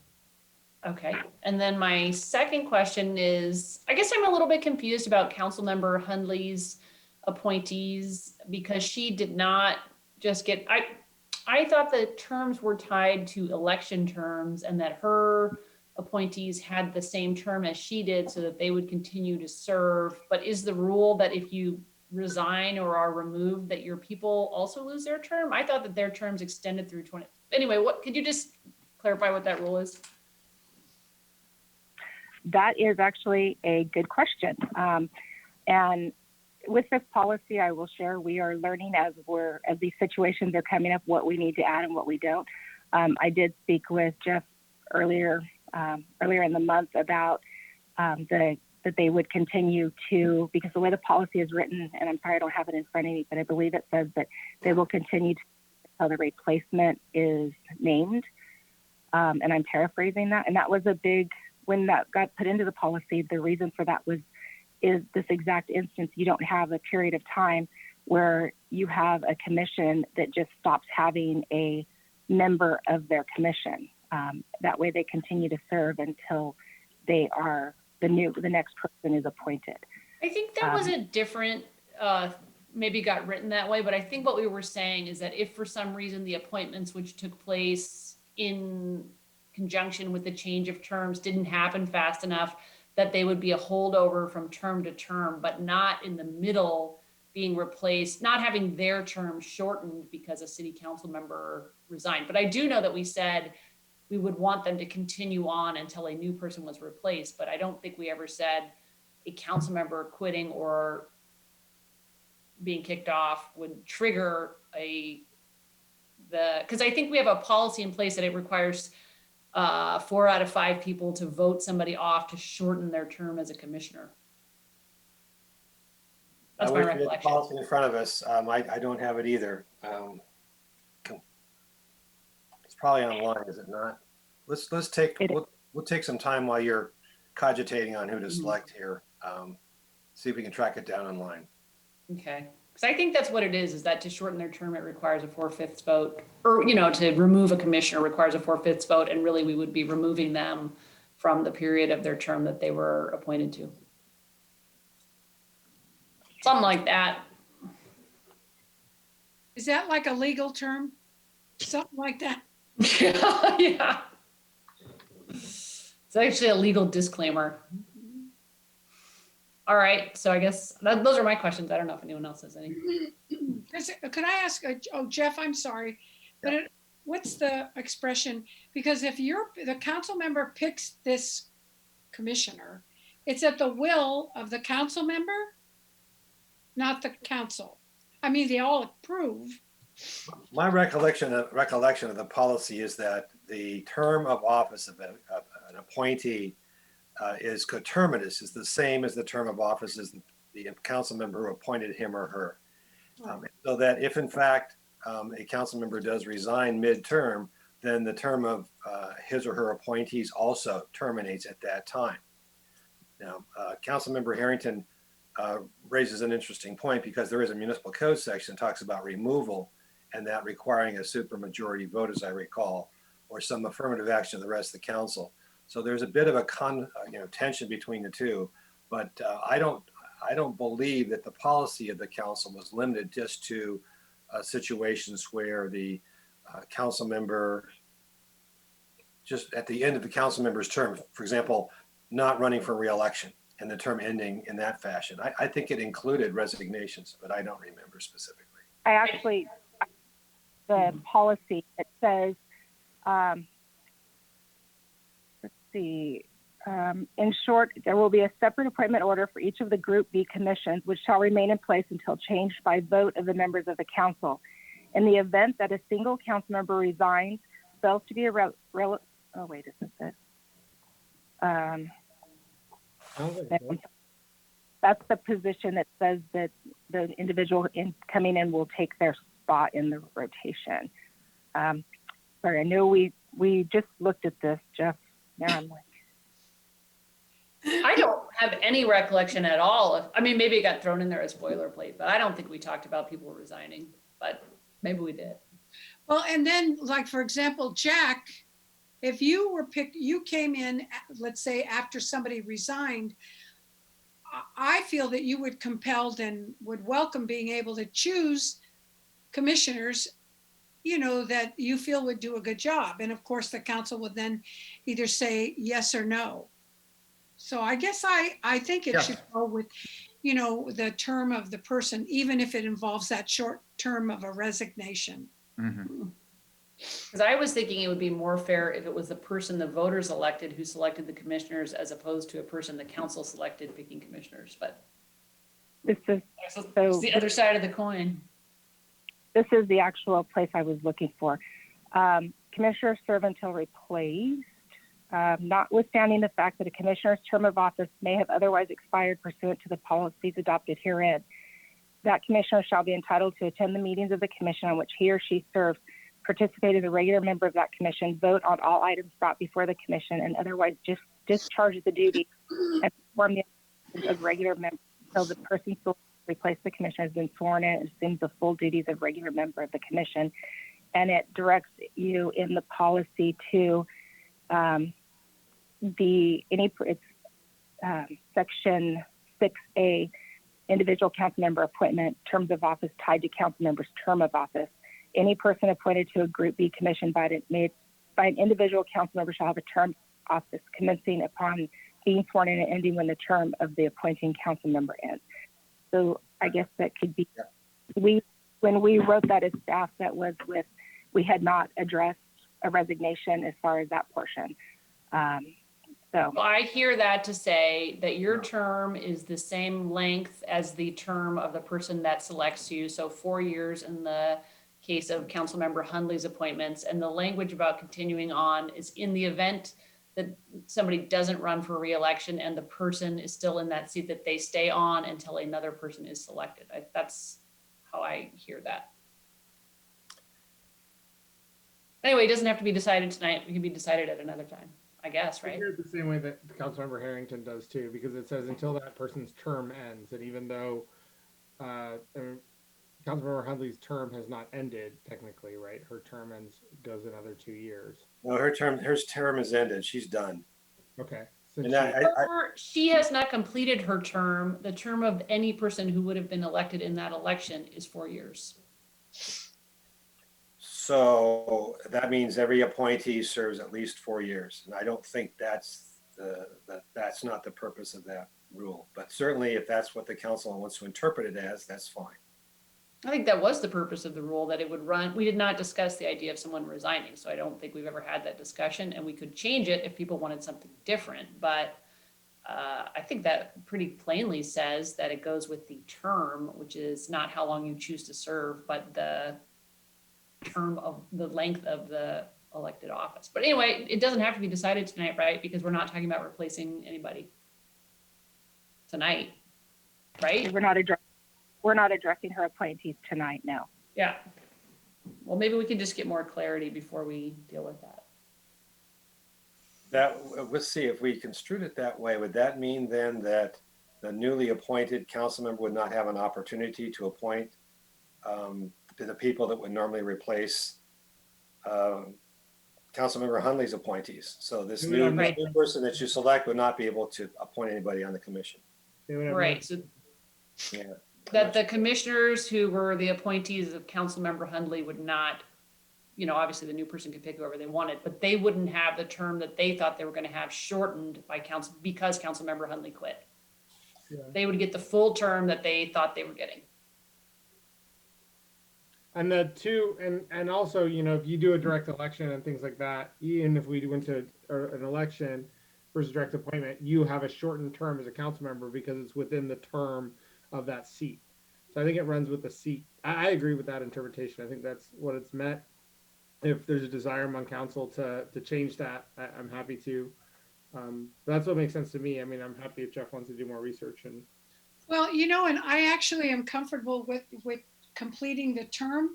I come from a place where at will means I'm gone, you're all gone. So, so now I understand, because at this level, it doesn't seem palatable. It doesn't feel comfortable that someone thinks they're going to be there for 4 years and they're taken out. Working for, Or they have to reapply. It just seems kind of Right. insulting. so working for legislators, you're sort of used to it, you know, Yeah. you're used to knowing that happens. So I guess I'm more comfortable with you, Councilmember Harrington and Mayor Harvey. I forgot. So I'm comfortable now. are you sure? Yeah. I am. It's fine with me. Yeah, we And try you to also. make less changes. I don't want to see too much changes. And also we need to respect, you know, they service the 2 years already, let them to continue, because, you know, this is a small town. It's not, you know, big population or so much power or whatever. I agree. So maybe from what I'm hearing, we could bring back a policy, just an update to the policy to clarify that based on council's direction tonight or council's thoughts tonight, and then you can consider that at that time at a later meeting, if that's acceptable. Well, it's interesting, you know, it's positive in a couple of ways for with this resignation, because it actually opens up this issue of a policy. Yeah, I actually read it to say that already, but we could have something clarifying saying that in the event that somebody resigns in the middle of their term, that the commissioners will be allowed to complete their term, something like that. I think that's good that it's, I think That's good. that it's written out then. Yeah. Clarification would be good. All right. Should we do public comment and then come to the issue at hand? All right, we'll go ahead and open public comment. We got Matt Metzger.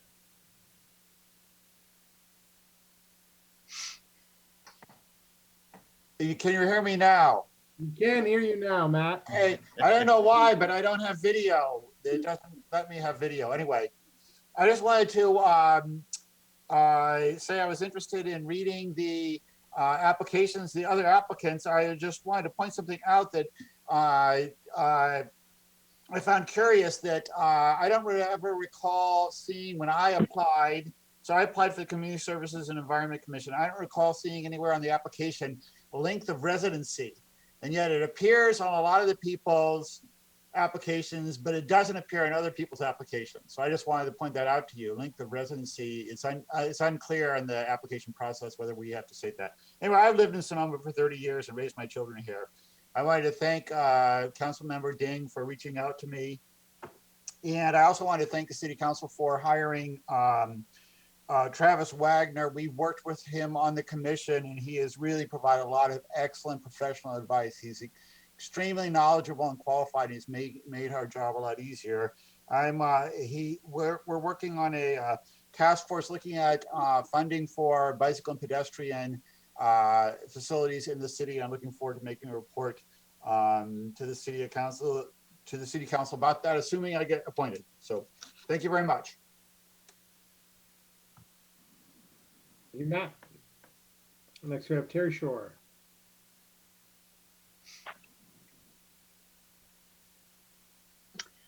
Yes, good evening, Mayor Harvey, City Council members, staff, members of the public, Terry Shore, 515 Hopkins Street, Sonoma. I'm very impressed with the applicants that you have for all these various commissions and committees. I'm so thrilled that we have such an active community in the city of Sonoma and Sonoma Valley. I would just like to make specific statements of support for the Community Services and Environmental Commission. And I would like to urge you to please appoint Nancy Evers-Kerwan. She would be a great asset to that commission. She's very involved in the community. She does good follow-up. She has good vision. She works well with others. So I know she's on the list to be considered. I also would like to support the appointment of Matt Metzler to that same commission.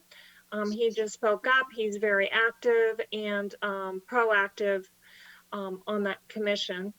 I would also urge you to consider, as you go forward as much as possible to diversify the appointments and candidates to all the commissions so we can have a little more diversity and equity, maybe some younger people, people of color. And go out and try to mentor them and bring them in. And folks who have been on the commissions for a very long time, maybe some of those folks should voluntarily step down and let new and younger people step in on these commissions and committees. So thank you very much. I'm looking forward to seeing what you decide. Thank you, Terry. All right, any other people rising for public comment? Seeing none, I'll go ahead and bring it back to council. Rebecca? All right, then, if there's no further questions, we'll go ahead and start with the Planning Commission. You want to share your screen as we go through this? Okay. Yeah. Let's see. I think I'm going to change my view so it's a little bit easier to navigate. Okay. So, as you can see, the order is for the Planning Commission is Councilmember Harrington, Councilmember Dean. I'm sorry. With this one, it'll be Planning Commission overall. It'll be Harrington, Councilmember Harrington, Mayor Harvey, Vice Mayor Agramonte, and Councilmember Dean. But because only Councilmember Harrington, Councilmember Dean are making direct appointments, they're the only ones that we'll deal with right now. So with that being said, Councilmember Harrington, who is your appointment? Oh, I just wanted to say I reviewed all of the applications and I was so honored for our city that so many qualified people applied. I'm going to reselect my pick from last time, Kelso Barnett. Kelso has served 4 years on the Planning Commission, or maybe a little bit less because we changed the method 3 years ago. But I look forward to him serving for another 4 years, and he's done a great job. And thank you, Kelso Barnett. Okay, and Councilmember Dean. I would like to direct appointment for the Larry Barnett, because these years we do have a project protecting Sonoma's environment and the UGB group. We meeting so many times. Also, I learned a lot from him. And 20 years ago, he initiated UGB in the Sonoma. And 20 years later, and he did it again. So it impressed me a lot. So now I see that is the best example for us in the Sonoma. I want to, keep support him. We can work together. Thank you. Okay, thank you. So we'll remove them. I've removed them from the next appointment. That puts us on to the at-large. We'll do the at-large first, and then this is the at-large that is not the Valley resident. So, in that being said, Councilmember Harrington. Okay, so just to clarify, we will after this pick a Valley or non-Valley for the There's 2 at-larges and one is yeah. Okay. I would nominate Ron Wellender. Do we pick 2 or we pick 1? let's do the at-large right now, just for clarification. This is the at-large that is required to be a qualified elector.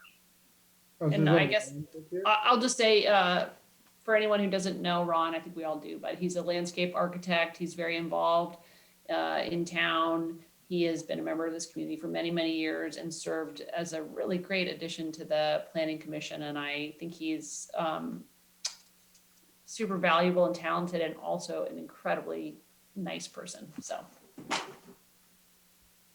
Okay. Mayor Harvey? I'd also choose Ron Wellender. Work closely with him on our development code update, and really fantastic guy, and just really knowledgeable of our planning code and our development code. So I'd keep Ron on there. Okay. Councilmember Vice Mayor Agramonte? Ron Wellender as well. I mean, he has wonderful experience, and I think he brings a different perspective to the commission. Okay. And Councilmember Dean? Also, I choose the Ron Wellender. Okay.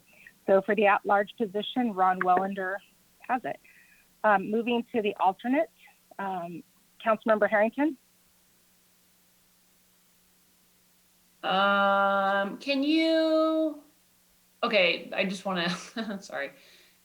So the screen that we're looking at says eligible for at-large or alternate, but we're actually picking it and an alternate? Yeah, those members are eligible for either position. We just picked the at-large, and now we need an alternate. So it's the same individual. So it's two from this category? Yes. Okay, so I will nominate Bob McDonald, Robert McDonald. Bob has so much experience planning. He is a passionate advocate for our town. I wish that we had a non-alternate seat for Bob because he deserves to be a permanent member, but there are no seats available for that purpose. But Bob McDonald is such a treasure, and I'm so glad that he reapplied to be on here. Okay. Mayor Harvey? I'll choose Ahmad Jerome. I think it's important that we get new members of our commissions and give people a new shot. And reading through Ahmad's application, I thought that he was extremely well qualified, and seemed to be a wonderful addition to the Planning Commission. Okay. Vice Mayor Agramonte? I also choose Ahmad Jerome. Okay. And Councilmember Dean? I choose a Robert Madonna. Okay, so we are in a tie. Would someone like, how do you want to proceed with that? Would you like to discuss it? What's the procedure, Jeff? This obviously is no action, so the council can do another vote. Or can we wait until the new person starts? Yes, I guess that person would be entitled to vote for this position, correct? I think so. Correct. Okay. Or we can wait till then. So the you want to have the current alternate continue to serve until that point. That's our rule. Then moving on to the other at-large position, which can be either a Valley resident or a city qualified elector. And as I stated, the only individual who was a Valley resident is Sheila O'Neill, who is the current appointment. Okay. Am I still first? Yes, I'm sorry, Councilmember. I will vote for Sheila. Sheila's doing a great job. She's been on there for 3 years. She does a really good job with community outreach. I think Sheila is maybe our only woman on the Planning Commission at this time, and I don't see any other applicants. So I would like to have some ladies on there as well.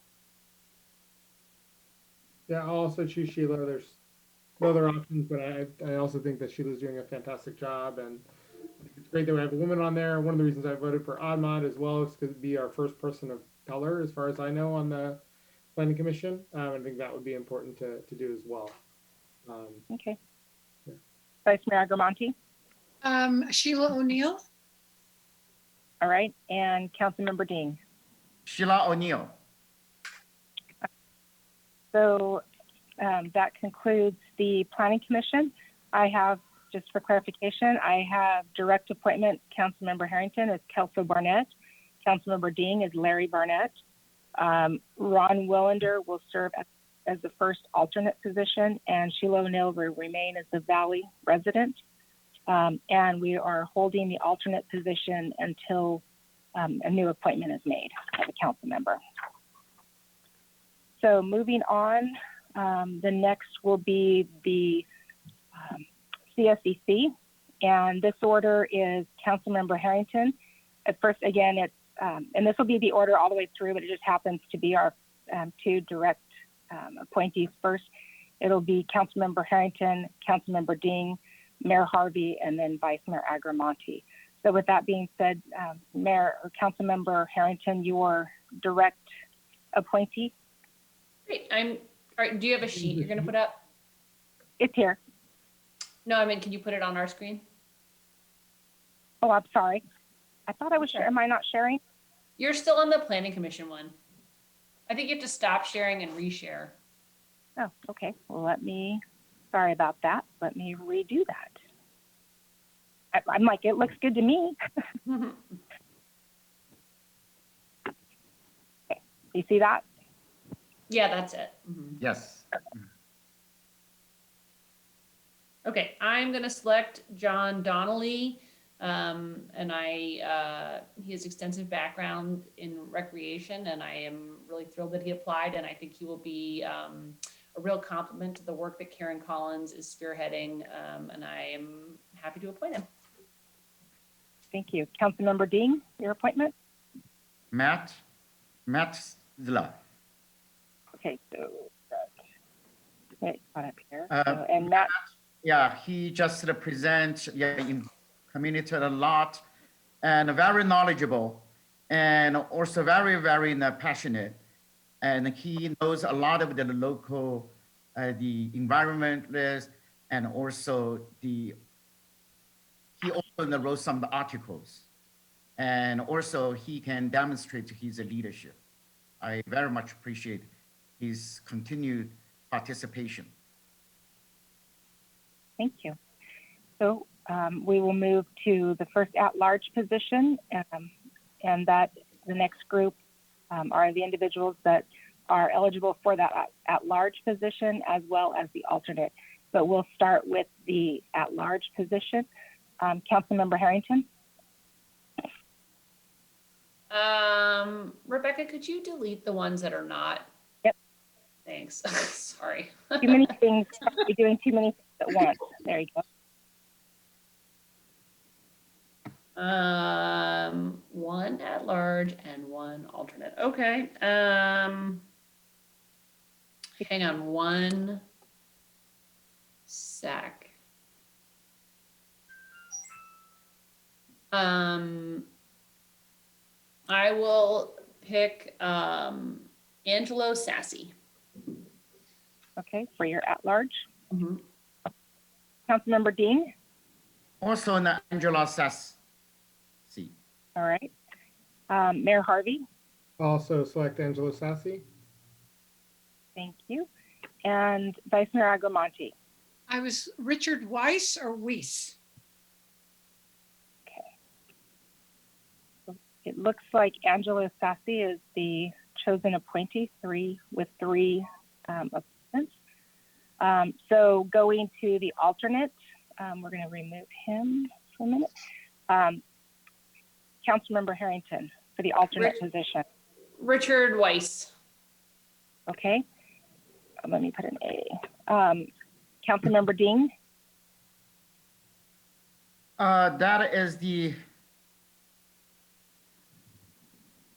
is at large or alternate. This is need in the city limit, right? Yeah, yeah, in the limit. So it's between Gabriel Lanús and Richard Weiss.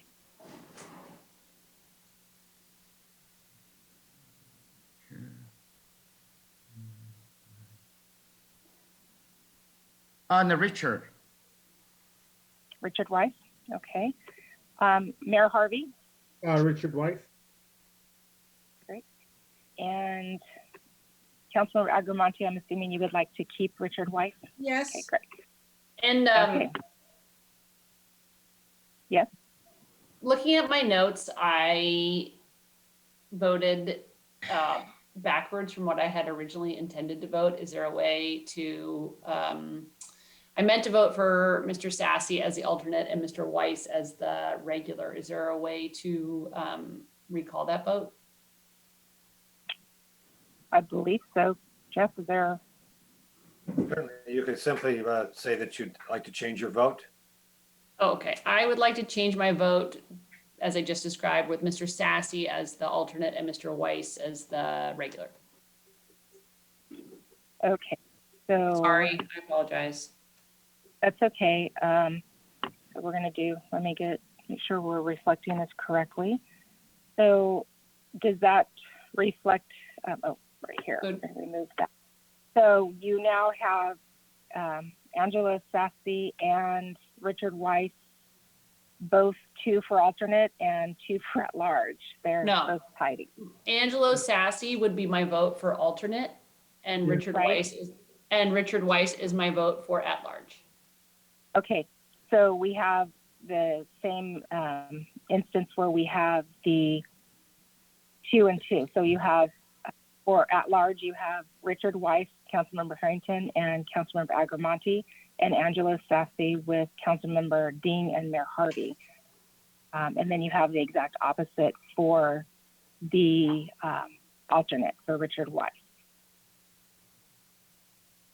Would either of you consider switching so that Angelo Sassy was the alternate and Richard Weiss was the permanent? Yeah, I agree to that. But you can't, Madeline. It won't matter if you do it. So I'll switch my vote. That's fine. All right. Thank you, Mayor Harvey. So Logan, you said yes? I'm sorry, Mayor Harvey? Okay, so we're going alternate and, is that correct? Is that how you guys? Yeah. Okay. And so moving on to the at-large position that can be a Valley person. Again, I have delineated between who is who's gone and who is Valley. Oh wait, who did I? Yeah, they're both gone. So. Councilmember Harrington. I will vote. It's a very hard decision here, obviously, but I'm going to vote for Nancy Kirwan. She was a leader on the UGB and an environmental leader. Again, we picked all men tonight. I'm happy to pick a woman with a long history of activism. I wish that we could pick 2 people because I would also pick Fred. Because I think he's done a great job and is obviously such an incredible participator, but I can't pick 2. So I'd like to give Nancy Kirwan a chance. Okay. Councilmember Dean? I would, yeah, it's very hard because it's a little bit confusing. And I was, because Nancy Kirwan, and I wanted to choose because she's working with my UGB group. But however, and Fred, I was thinking, it's a long time supporter. We support each other. Oh. Is there any possible switch from the, at large, because they are all out of the city limit, right? Yeah, I think we can only pick 1 person from outside of city limits under our current policy. So it has to be one or the other. Or you can pick Gabriel. Or you can pick Gabriel. Say again? It could be Nancy. You have to vote for either Fred, Nancy, or Gabriel.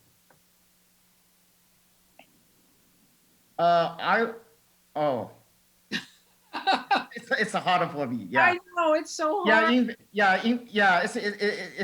it's really, but I would like to.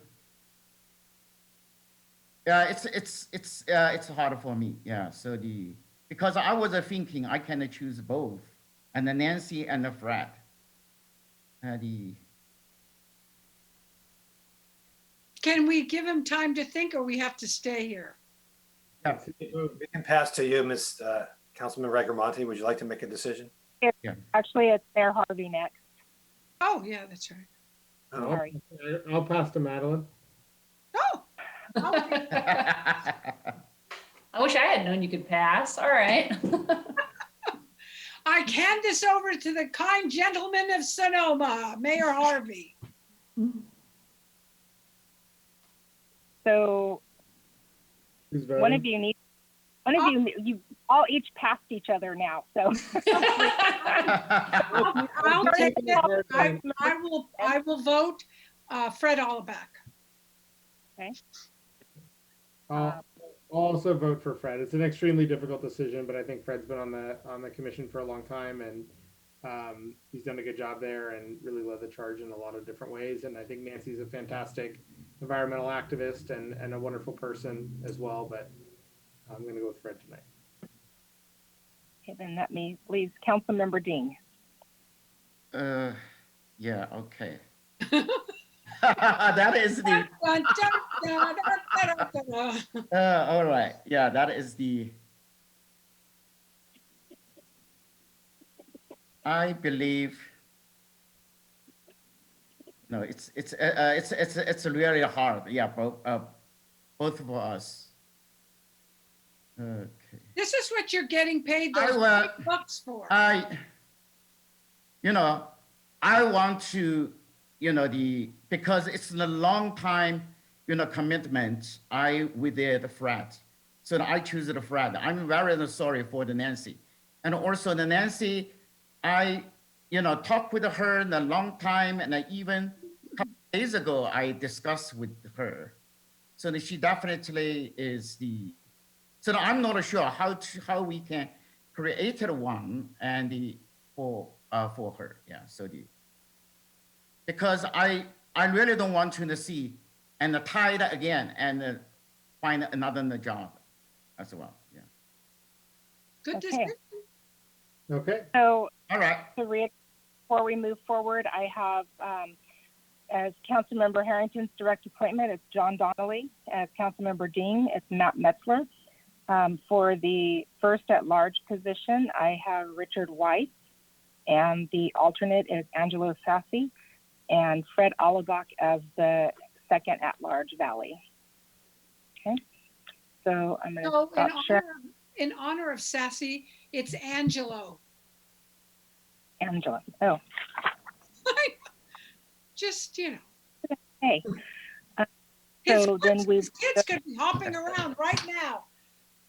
We will go to the Cultural and Fine Arts Commission. And for this rotation, it'll be Councilmember Dean, Mayor Harvey, Councilmember Harrington, and Vice Mayor Agramonte. But again, for the first appointments, it's just the direct. So we will start with Councilmember Dean. Who's your appointment? All right. That one is George Thompson. Okay.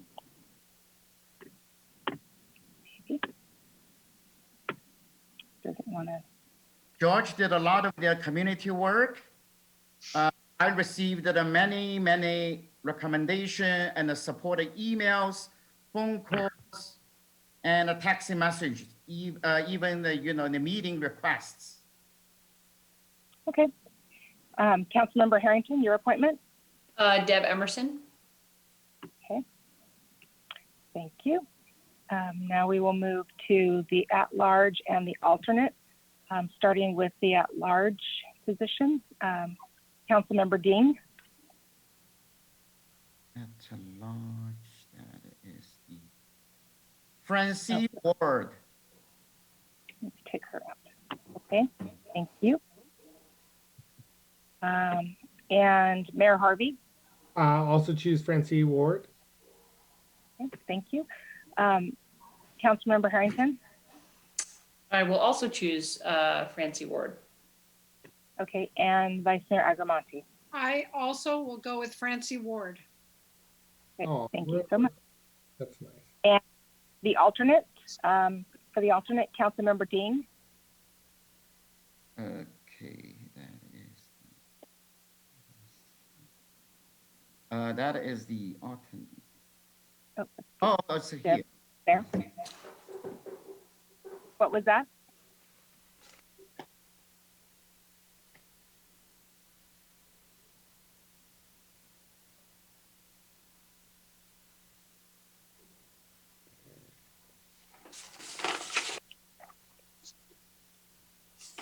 Did I miss your appointment, Councilmember Dean?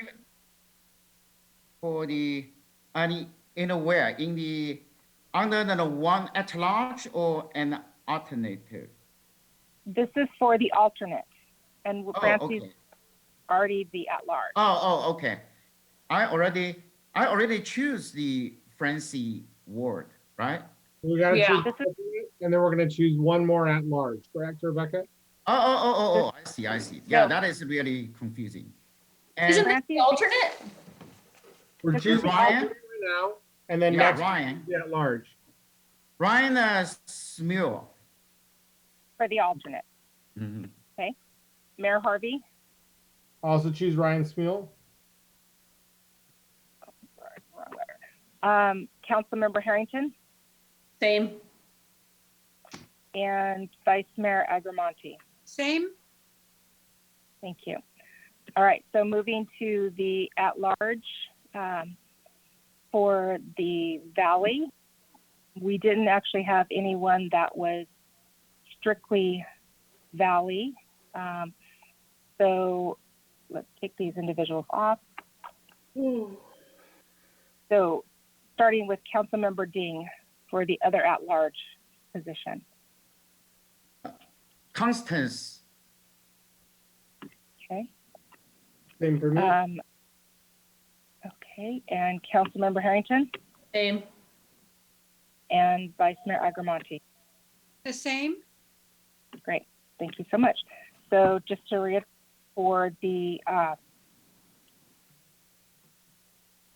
for the direct appointments, Councilmember Ding is George Thompson and Councilmember Harrington is Deb Emerson. The at-large position is Francie Ward and Ryan Small is the alternate, and Constance Schleling is the other alternate position. So moving right along, we will go to the design review and historic preservation. So the order is Councilmember Dean, Councilmember Harrington, Mayor Harvey, and Vice Mayor Agramonte. So with that, Whole time, this thing's rigged. Councilmember Dean, your direct appointment. Kelly Armour. Okay. And Councilmember Harrington, your direct appointment. Carrie Burt. Thank you. So then that leaves for the at-large position. And again, this is, we only have, or I'm sorry, this is the alternate position because we only have one position that can be either a, they can be either Valley or not Valley on this, and that can be, but we're gonna go to the alternate first. And the eligible person for the alternate is Ahmad Jaharami. Wait, So, I'm confused. Why are the other people, Not considered for why is Michaelia Randolph not? Oh, because that's, she's not really on here. yeah. So Okay, and sorry. wasn't Ahmad somewhere else, didn't he? He was for That's a planning different- commission, and he's in a tied position right now for planning commission. Oh, So all of the people who applied do not reside in the city of Sonoma except for Kelly, Terry, and Ahmad. Is that right? Correct. Okay, I got it. Thanks.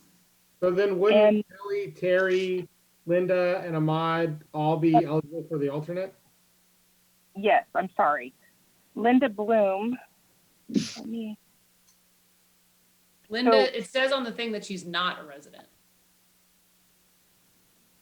Oh, she's On the, oh, correct. So Kelly and Terry were just picked, so that left Ahmad as a city, and he's the only one who's a city resident. Which I guess the alternate has to be. Okay, I got it. Thank you. So with that, Councilmember Dean. I will choose Ahmad.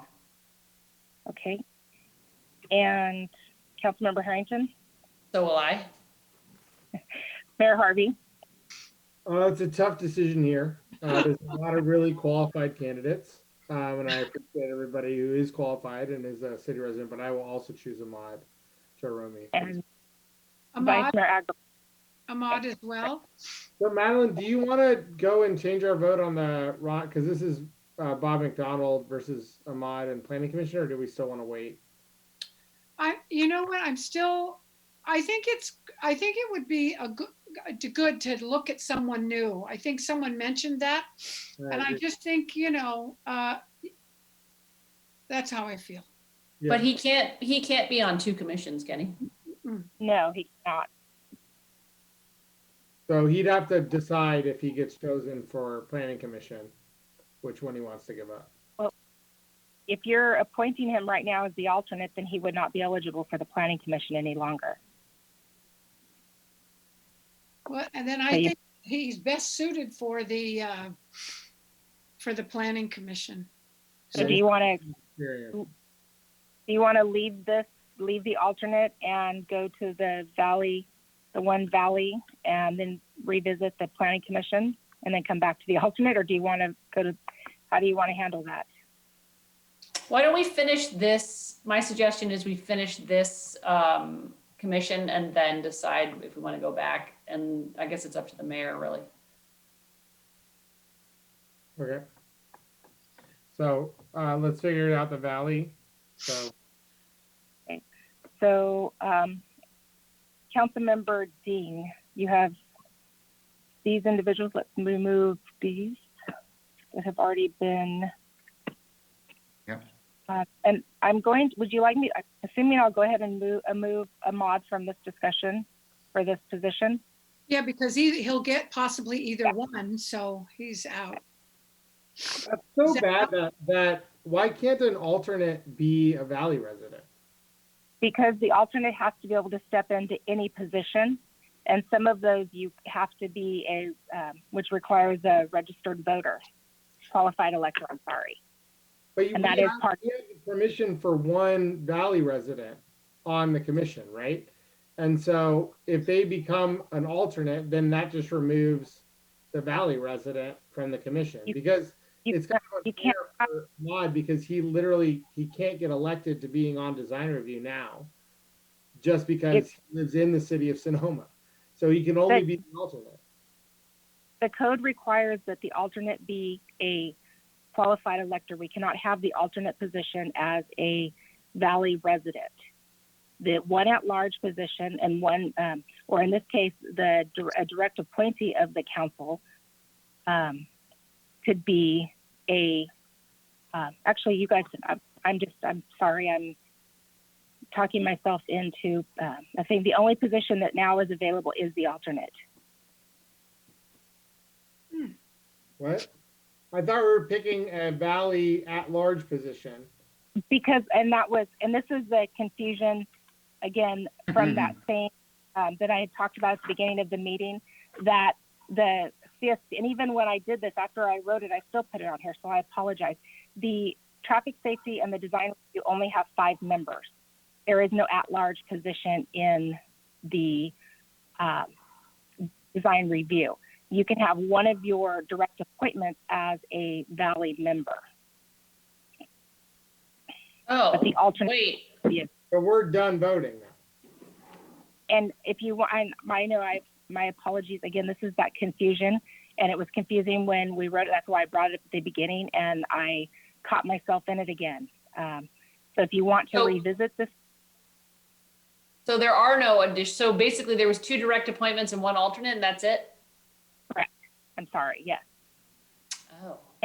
We need to change that code. Is it possible for us to change the code so that Valley residents can be an alternate? I mean, that just seems silly because it basically, in a planning commission sense or in other places, it forces city residents to become alternates and non-voting members of boards in the place to push a Valley resident on there as a voting member. And I don't think that doesn't make sense. I mean, I'm fine for Valley residents to be voting members of boards. I think that's great.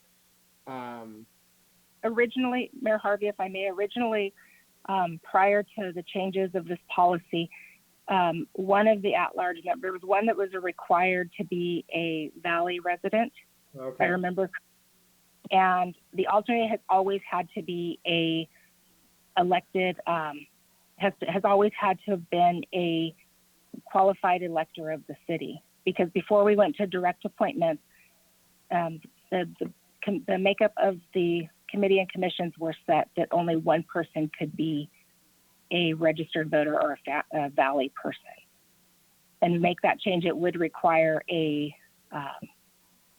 change to the municipal code. We're going through an ordinance change, which might be something to consider in the future. Okay, interesting. All right. The only person we either don't consider, we don't have an alternate for design review, or we vote for, and then we wait until the new person in March comes. So I'll change my vote, I guess, on planning commission to Bob McDonald, and then we'll get Ahmad as our alternate for design review.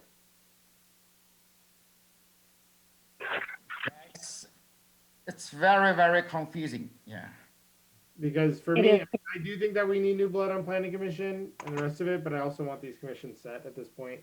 I mean, I also just want to say that it doesn't have to be followed, but it's been traditional that people serve at least some amount of time on design review before going on to planning commission, so that by the time they get to planning commission, they're good to go, whether that's 2 years or 1 year or some amount of time. That's been the history of almost everybody on planning commission, is that they start on design review.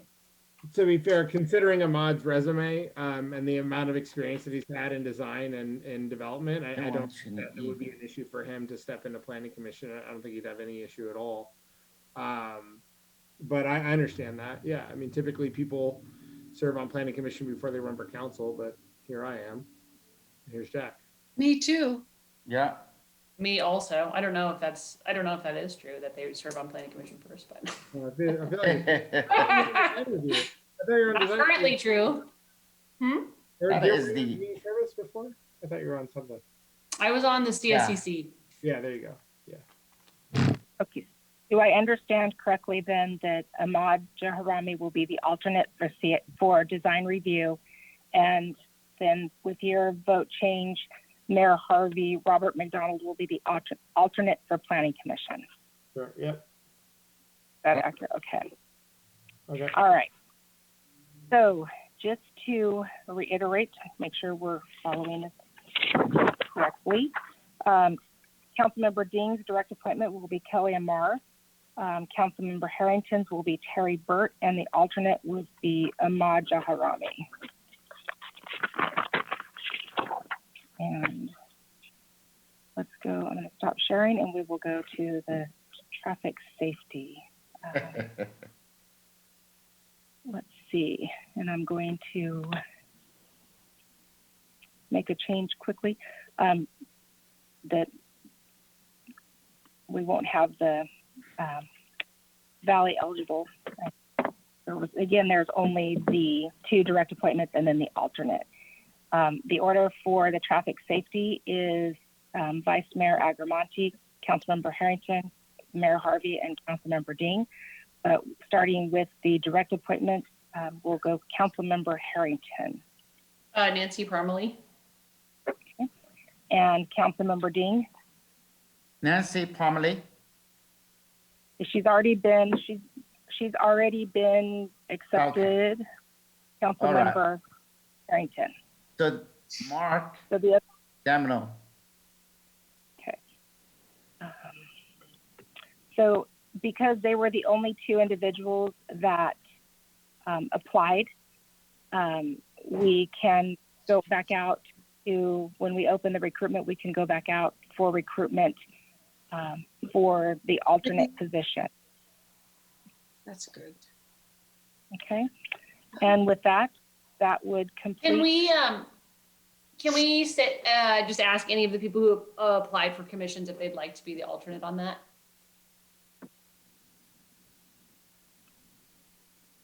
That would be, I guess, if they didn't apply for it, I'm not sure. I mean, that would, I guess, be up to the discretion of the council. Jeff, So do you have any? originally, when I applied for planning commission, I didn't get on there, and then the city clerk sent me a note saying you weren't selected, but if you like, these commissions are open, and we will put your application to them. If you want, let us know. Okay. That's I think something you that's guys fine. would. Okay. No problem with that. Do that. All right, then. With that, then that concludes the appointment process. We done did it. Yay! So, Excuse me, oh, wait, what was I gonna say? I just wanted to correct something. It's Ahmad Jaromi, J-A-H. Jerome. There's no A, Jeromi. There's no J-A-H-A-R-O-M-I. It's Jeromi. And I apologize if I'm not pronouncing it right. Good job, Rebecca. That was taxing. Yeah. Oh, You yeah. made it. Sorry That for is the. hard. Nice. Fine. You got it done. All right. Very good. Uh, Mr. Mayor, can we take a break, please? I'll allow it. Miss Councilmember Agamonte, we'll take a break.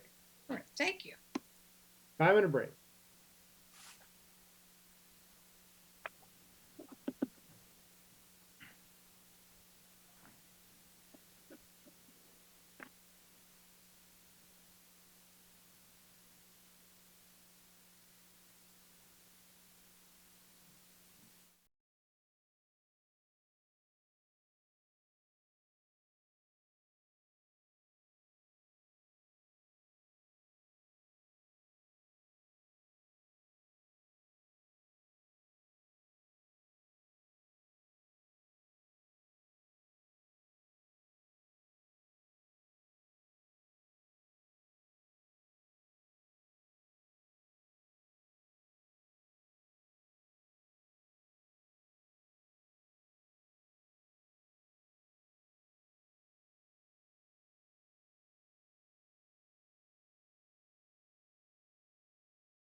him and I could look this over and bring it back to council with suggestions. The social media policy? No, the ad hoc council subcommittee. Oh, Those sorry. are- That's fine. Okay. And if you guys look through it and there's specific ad hocs that you'd like to be on, just shoot me an email and we'll, because there's a bunch of positions that Rachel was on that that need to be switched out, and there's a bunch of commissions that are no longer active. I guess the only thing I would say is that I got on the cemetery committee. I really didn't do anything about it. And Madeline gave me her binder. So if she wants to go back on the cemetery committee ad hoc, I would love to give her her binder back. And Wondered where that stuff was. I wanted Madeline. I'm sorry, I was Madeline. planning on putting Madeline back on there. So I don't know that I get to decide what's a group decision, but I put Madeline back on cemetery because I know she's really. Yeah. That really is thank you so much, because I'm really very close to that. And the other thing is North Bay Water Association. I don't know where that went. I think possibly David, but it's so connected to Highway 37. Mm-hmm. I don't see North Bay Water Association on here as an ad hoc. That was that's why this is so confusing. That was one that you guys talked about last time. Oh, That's we a put you merit- on that, Madeline. Right. We put you on that. Yeah. This one is, it sounds like we're talking about anyway. This is the internal committees that you guys use to work on specific projects. That's ad hoc, right? Right. The other is something else. Right. And there's a lot that are already done, like the tin monument, that one is done. Memorial bench policy is already done. And we can talk about it right now if you want to. Okay. I'll just take good notes. Oh, thank you. So if you want, I can share my screen unless you can call it up on your agendas. Share your screen, please. Okay, I'll do a share screen here. Let's just do it. I don't think it's gonna take that long. Okay. Take me longer to share my screen. Here we go. Okay, so I'll try to make it a little larger here. Oh, good. So these are categorized a little bit. There's a block in the middle there that is basically continue. And the thought would be if you want to propose changes to how two of you might work on that, Rebecca and I'll just take notes. Okay. So Climate Action Council, CSCC subcommittee. I'd like to stay on that. I don't know if there's another council member that would like to join. Because Rachel's that's the first one that's up there. Don't all crowd. Okay, I'll do it by myself. That's fine. Safe parking program. Does somebody want to join Madeline on that? Kind of deals with SOS and. Oh, Jack, would that be a problem for Jack? Because he's on the. Parking, yes, all right. You're on the board, so you might have to. You probably can't do it because it's a conflict. Since you're on Oh, the yes. board, Jack. Because I'm board member of the SOS. Yeah. Yeah, Yeah. So it's I can probably. do it alone. I mean, but if somebody else wants to be on it, it's fine. I can share it with you, but Oh, that's a good idea. you're the lead.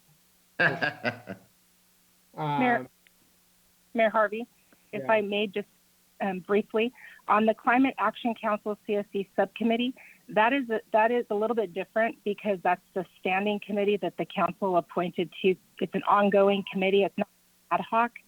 So it's supposed to have two council members. That's the way the makeup of the committee was set up to meet with the members of the CSCC. That's the Brown Act committee. So if you don't have another council member, you basically have a vacancy. I'll do it. I'll go on that with you, Logan. Okay, great. We got Madeline. Perfect. Thank you. Are we just going to add whoever joins the city council to some of these later, or what's? Yeah, That's a good idea. You could leave some spots there except for that one that Rebecca mentioned. Okay. Broadway streetscape is done. Is the Plaza and Depot Park done? No.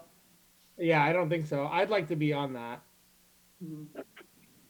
I think that's part of the parks master plan. Yeah.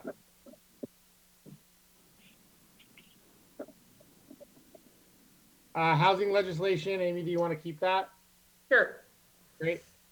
Ting Monument is done. Council chamber design.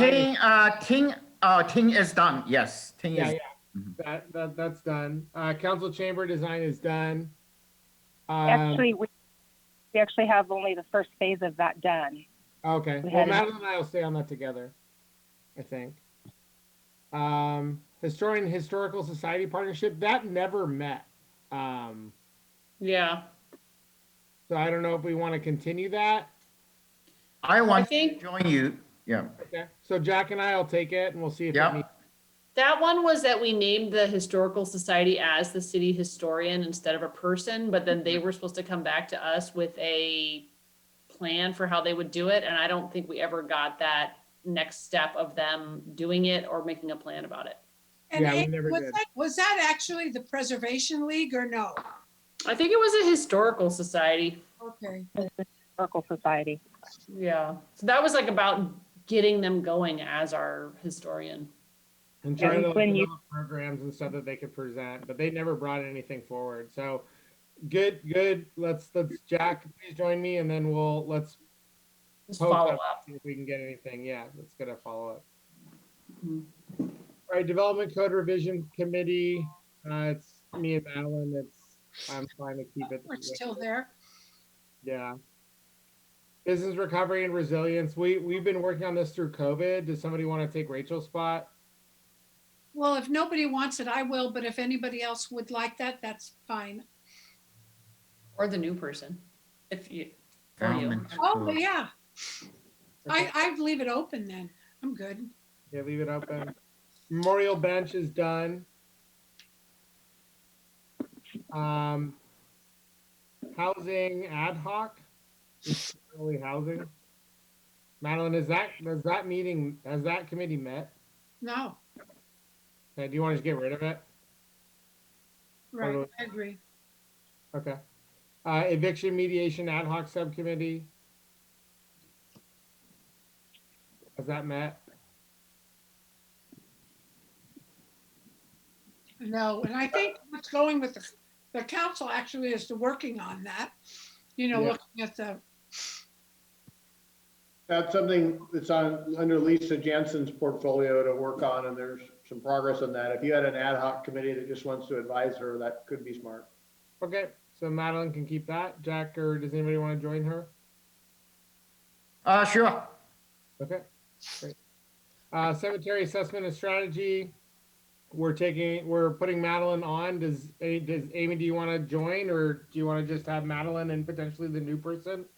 Yeah, I think Madeline, I have been on there for 2 years and have done nothing important at all. So maybe I shouldn't be on there. Fair enough. Okay. So we'll bury Amy there, and then we'll. Great. So UGB drafting committee is done. Committee is done. Police contract.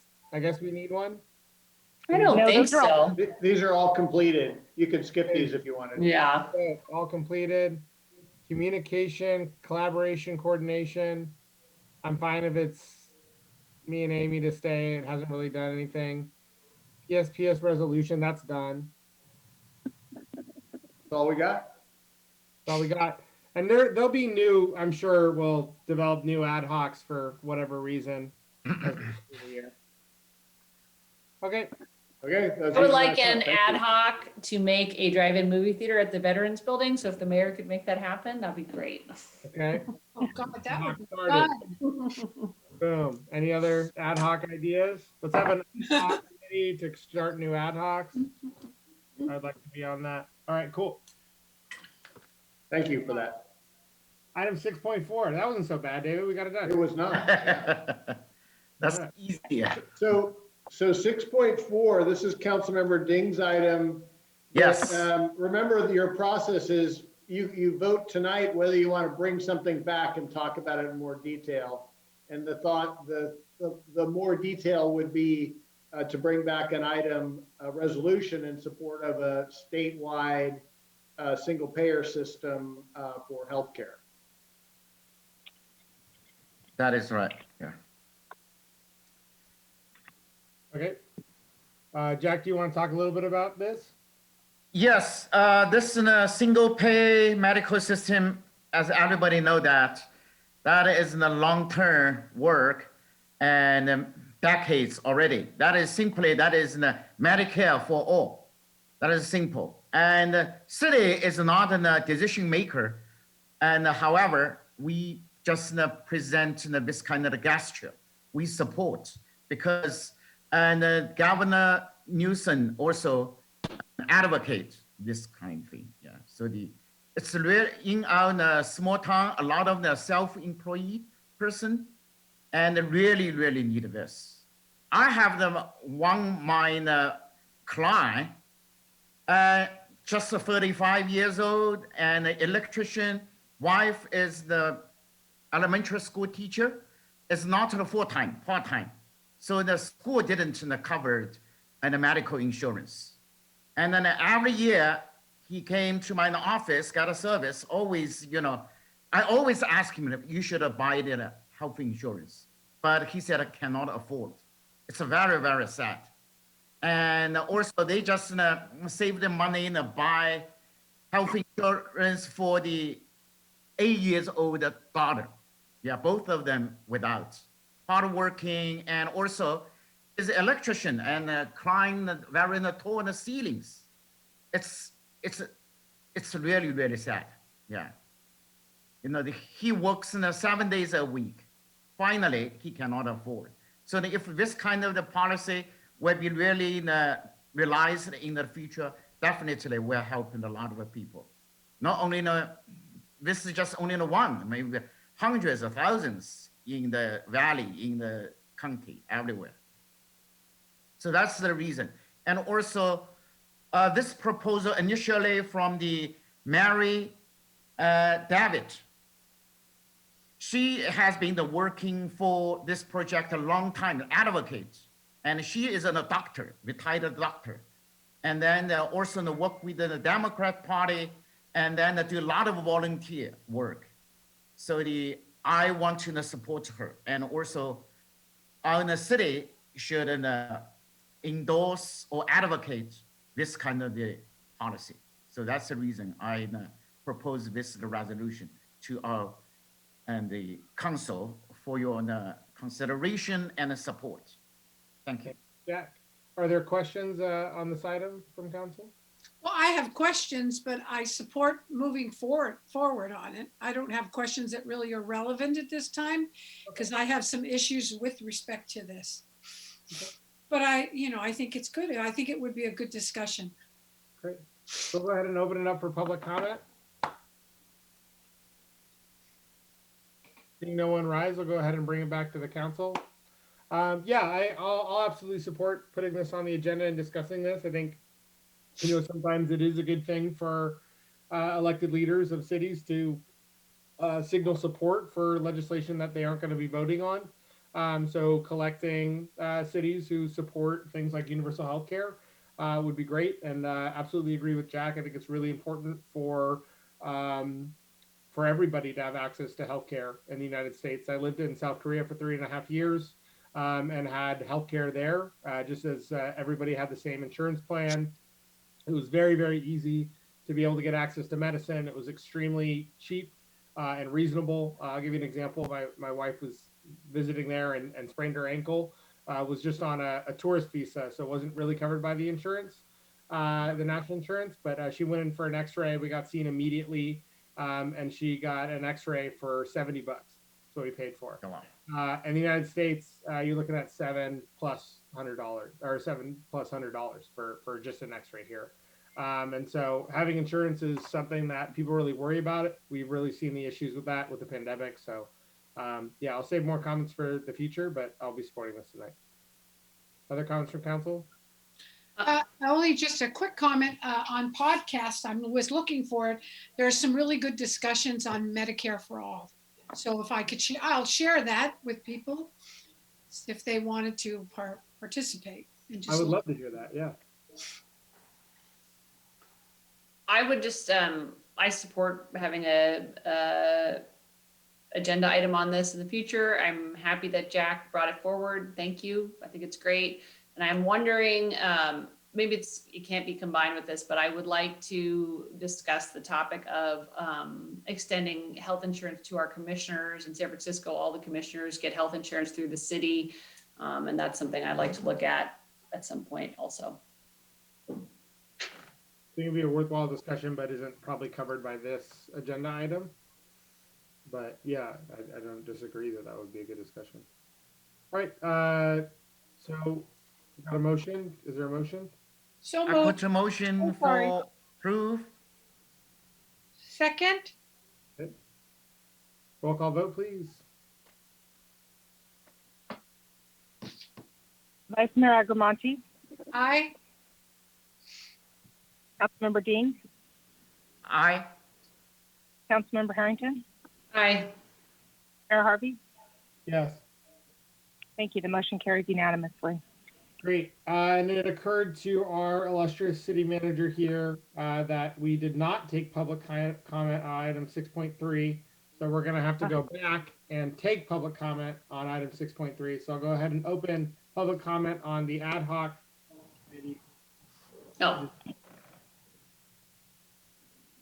And we got Fred Albach. Oh boy. Fred, we got to start keeping stats on you. We're gonna have to put a GPS on him. He's probably got the most. If he had a baseball card, he'd probably have the most. We will get him brought in. Let's see.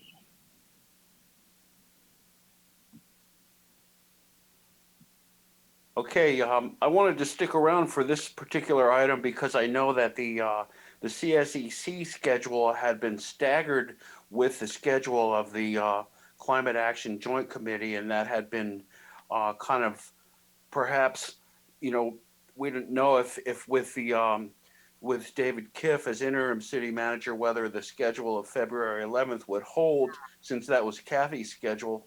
And then there was the question of that there wasn't going to maybe be a second council member. So I'm hoping now that there are two council members that the February 11th schedule for that can still hold. And I know that a lot of members of the public are looking forward to this and anxious to have this process get started. So I hope the February 11th meeting of that standing committee can stand. Thanks very much. Thank you, Fred. Do we have other members of the public wishing to make a comment here? Seeing no one rise, I'll bring it back to council. Dave, do we have a response on that? Can we have a meeting of this on February 11th? I believe we can. Okay, there you are. Boom, done. All right, we don't need to vote on 6.3, right? We've already kind of figured that out. So we're on to item 6.5. Discussion, consideration, possible action to adopt a resolution approving city social media policy. City clerk and assistant city attorney. Once again, good evening. So the city of Sonoma uses social media to communicate about its mission, its meetings, its activities, and current events and issues to members of the staff. And beginning with the 17 fires, the city's social media presence has gotten has been much bigger, and it's taken on the additional role of being the primary venue for community members to catch up on the city's activities, the latest emergency updates, and current events. And currently, we do not have a social media policy that governs our online social media activities on a citywide basis. So by adopting a citywide social media policy, the city will be providing clear rules as to how to interact on social media, as well as to lessen the risk to the city of being subjected to legal or other challenges. Purpose of the citywide social media policy is to provide a framework in using social media for public communication and engagement, to create consistency across city platforms, and to avoid misinterpretation of protocol. The policy provides a comprehensive framework for everyone, whether it's a city representative or member of the public. We developed this policy by researching and modeling other cities' policies for social media best practices, and by speaking with city staff and receiving the input from city attorney's office. The policy sets guidelines on the city's social media usage, including terms of use for the public.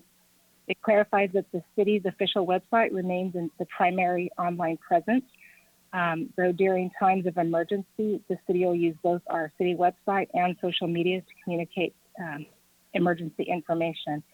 And I will add on that, the city of Sonoma is one of the frequently visited social media sites during the time of emergency. Our numbers drastically increase, and we've been told it's because they consider us a trusted source. The policy defines critical terms, including platforms that qualify as social media, for example, Facebook, Nexo, or Instagram. And it addresses many different areas, including posting guidelines and limitations, approval and administration of social media sites, records retention and the Public Records Act, public terms of use, and personal social media use by city representatives. Each of these, I'm not going to go into each of these areas because they were covered more in depth in the staff report that was included in your packet. And that's a very brief overview of the policy, but it does conclude staff's report, and I'm happy to address any questions. Assistant City Attorney Donna Bacci is here with us as well, and is available for questions as well.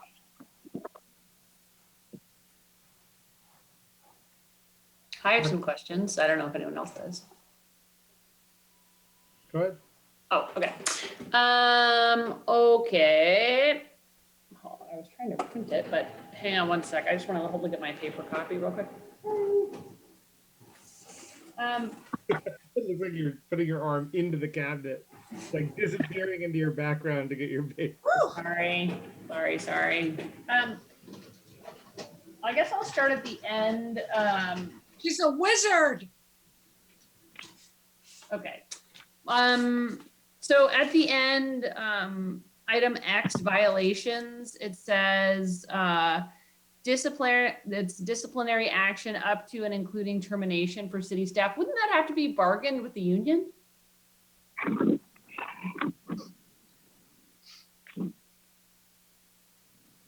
That is Rebecca, did you as far as part of collective bargaining, it would be a management policy. So this is a policy that would be signed by the employees. So it would be a management policy or a management procedure, but it wouldn't be something that would relate to the terms and conditions of employment that would require collective bargaining. But one of the terms is that you can be fired if you violate this policy, and that doesn't have to be bargained with them. There's a Much new like the thing that you can be personnel. fired for. Much like the personnel rules. The personnel rules have terms that say you could be terminated for violations, but those also are not subject to collective bargaining. Okay, and then appointed city officials are like commissioners? Is that what that is?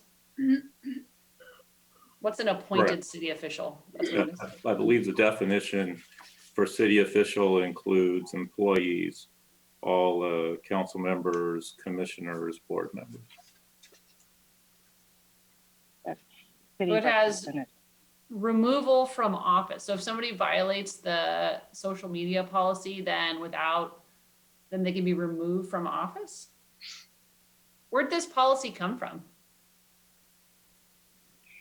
It was based on, we pulled research from other cities and looked at different pieces of it. And then we talked with staff members and the city attorney's office. Mm-hmm. So it was patterned on other cities' policies, yes. Do you know which cities? The city of Milpitas. I go back and look. There were several. Don't remember. I have seen other cities with similar policies, however. Yeah, I'm just curious because there's cities that I think are probably more in line with our, I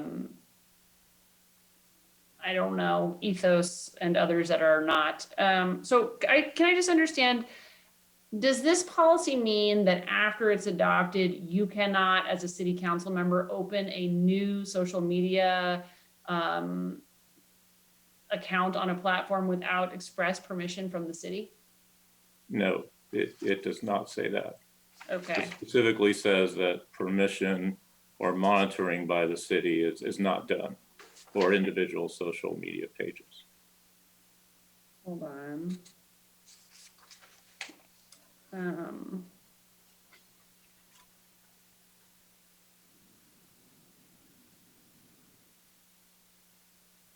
Councilmember Harrington, if you look at Roman numeral 9, the second paragraph under Roman numeral 9, Roman numeral 9.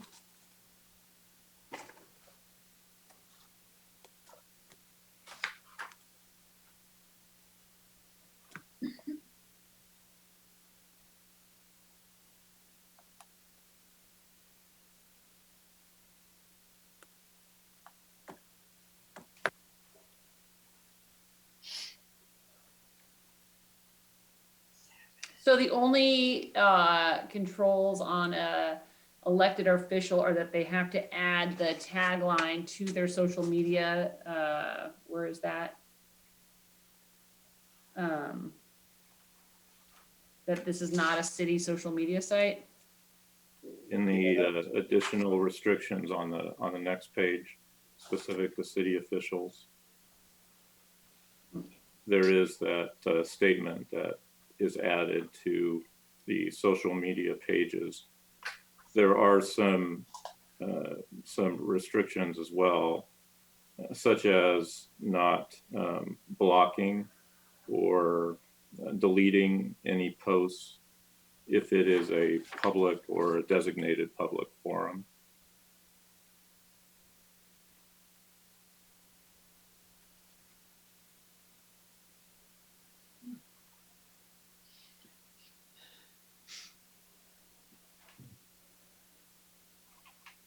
I thought that the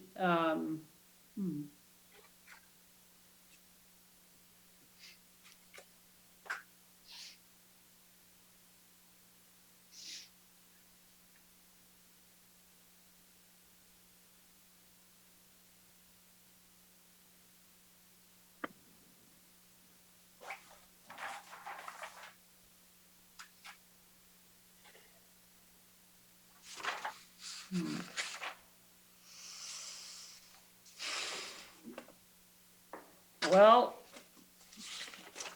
I don't know. Does anyone else have other questions? Yeah, I do. Mr. Mayor, is that okay? Or does somebody want to go ahead? All right, so in the beginning, I just asked right over the first paragraph, the word why with a question mark. And I know currently, what's going on in our society, it's a little bit dangerous to give free will to people. But I just want to know, with this, is there a structure that comes along with? Is there going to be a structure? Like there's one person who is contacted. I know when I worked for senators, it was like there was an organizational chart. If someone does this, if someone is there, and if they're out of town or they whatever, then this person handles it. It's just not free will. But what if, like, you have a Department of Public Works and the head of the DPW? So is that something you, Dave, would like to oversee, or how does that work? I understand the purpose of it, but I guess I don't understand some of it. That's all. It's not a direct oversee, but it's certainly the ability to oversee if you feel, if the manager, me, or the next person feels like there's a certain tone that needs to be set that isn't being set. It's more an ability to kind of corral and correct if need be. Mm-hmm. No, I agree. But I guess with this, is there some type of a organizational structure that people know this is the guy, this is the person. So I think whatever, I mean, I'm interested in this, but I think people need to have some direction as to who handles what. Who do we ask questions, if we have questions about, is this correct? Can I do this? Who do we ask questions of? And if we do something wrong, who's determining that we did something wrong and talking about it? And that's for staff and council members. Is that kind of? And I guess my other question is, so do you, our legal staff and city manager, do you feel there's a reason for this policy? So there are problems if we don't have one. And that is, and I haven't seen any behaviors that make me think there's a problem in Sonoma, but you don't want to slip to that point where you have the problems and you have no policy to defend the city and the council, including other council members, if it's, say, a renegade council member, from the problem. Because that problem person, again, who doesn't exist right now, would say, well, you don't have a policy that explains how I do this. Similar to an employee, if there was a problem employee saying, you don't have a policy that required me to clear my tweets or my posts with the city manager, with the department head.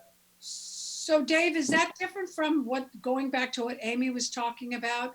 I think there's a level of reprimand, you know, a discussion, writing, and then maybe, you know, reprimand, you know, something like that.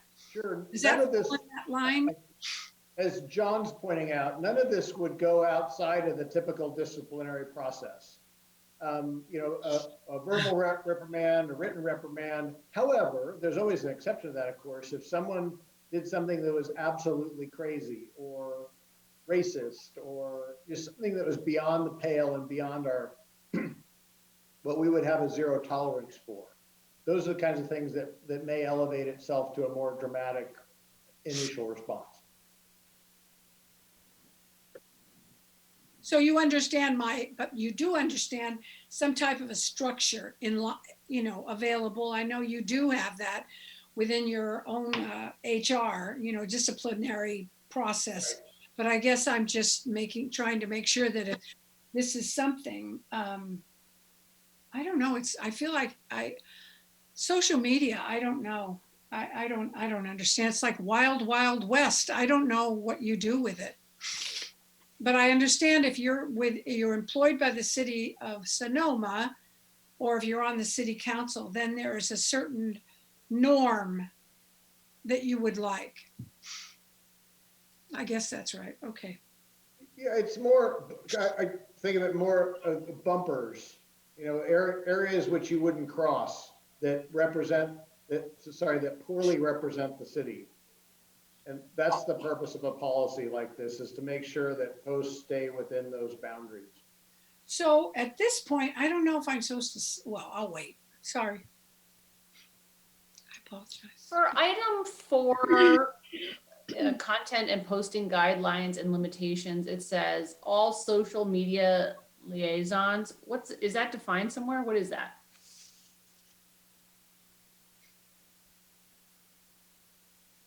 We add it in it is not, Councilmember Harrington, it is not defined.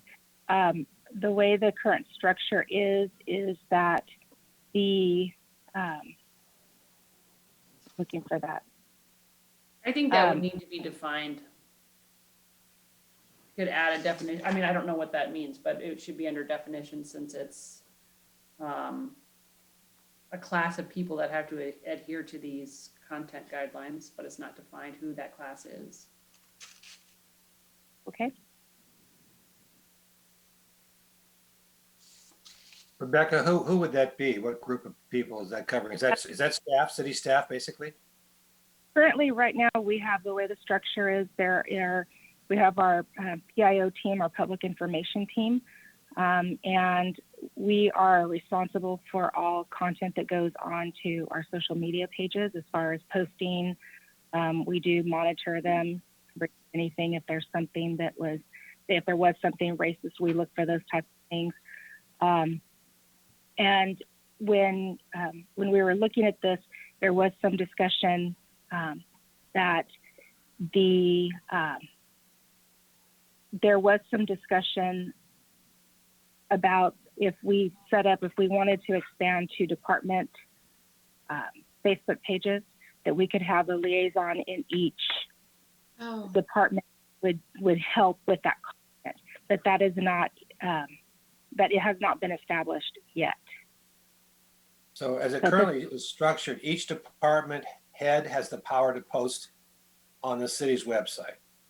No, if the department wants to post something on one of our social media sites, it either goes to a member of our PIO team, which our PIO team at this time is Sarah Tracy and myself, and Lori Decker and Lisa Jansen also assist with that.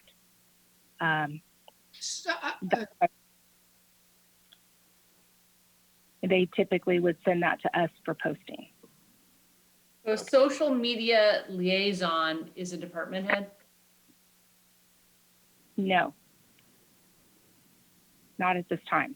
Right now, we do not have anyone who is categorized as a social media liaison. But I'm saying we have a whole thing here that says some group of people has to adhere to these rules. Who are those people? Right now, if we were to say them, I would say that would be the public information team. But you have a separate part about the public information team.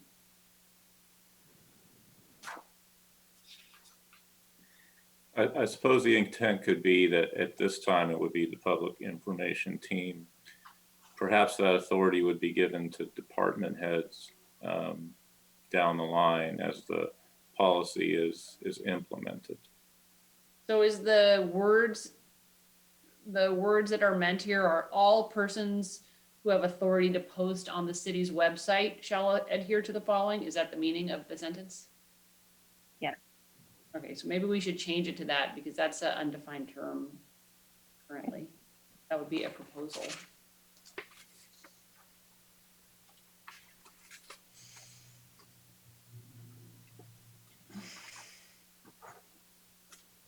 So in 4, then, all persons who have authority to post on these city social media sites shall adhere to the following content and posting guidelines and limitations listed below in managing city social media sites.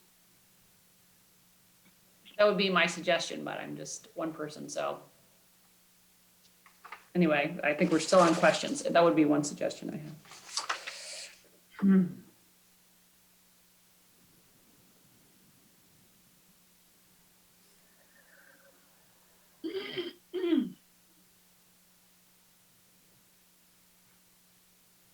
So what limitations does this have for staff and council members commenting or posting on Facebook on their own time? It's, as you kind of outlined it, Dave, it sounds like if they see something unconscionable, then this policy would apply, but generally it would not apply. That's how I'd characterize it. As long as it was clear that it was on their own time and not in any city or official capacity. Okay, so we have a public works member we have a clerk, or we have anybody. I don't want to pick on people. I'm trying to name like ideas. I don't want to just public up. We have some employee of some department. They're on their own personal page. One, do they have to write that they are not an official city page on their own personal page? Like their personal Facebook? It should be clear from their personal Facebook that it is not an official city. They're not officially or unofficially representing the city. I don't know that maybe John could advise me whether or not that has to be explicitly on their personal Facebook or Twitter page. I doubt that's the case. As long as you're not left with the impression there's a city seal or someone's wearing a city cap or a city uniform in any imagery. I don't know, John, can you help me there? Yeah, I think with employees, it's a little bit of a different situation, but generally the rule is that there be a dividing line between the public capacity of the individual, whether that be a city official or a city employee, and non-city related business, and that the personal page be the non-city related business of that. So I'm a public works employee, and I post a picture of myself and my coworker working on some project inside the city on my personal page. Has that personal page now become an official page of the city? It's just a picture. I'm like, you know, did a great job on the playground today.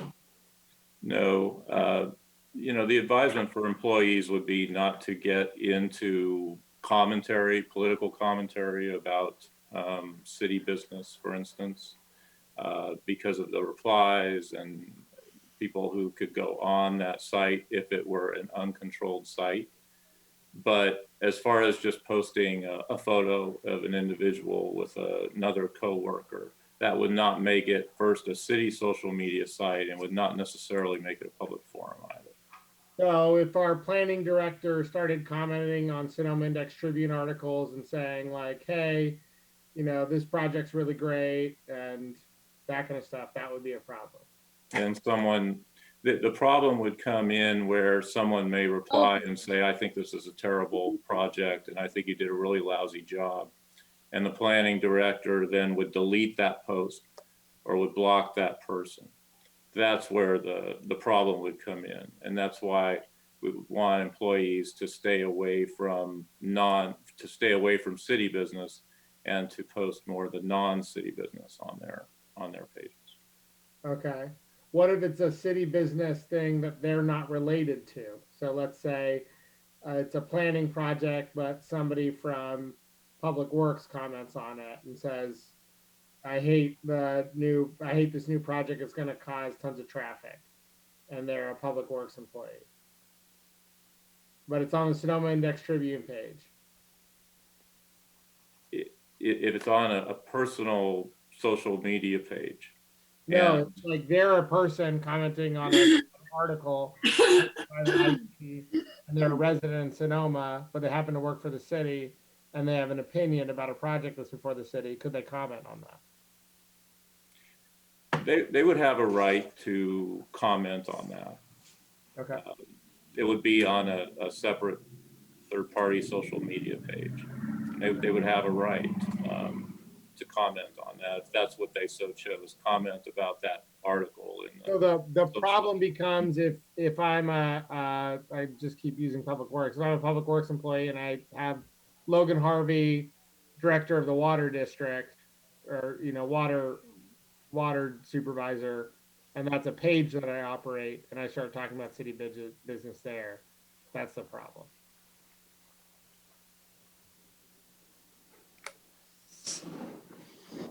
I'm sorry, I didn't quite get the example. I operate a page. Let's say Rebecca had a page that was Rebecca Barr, city clerk of Sonoma.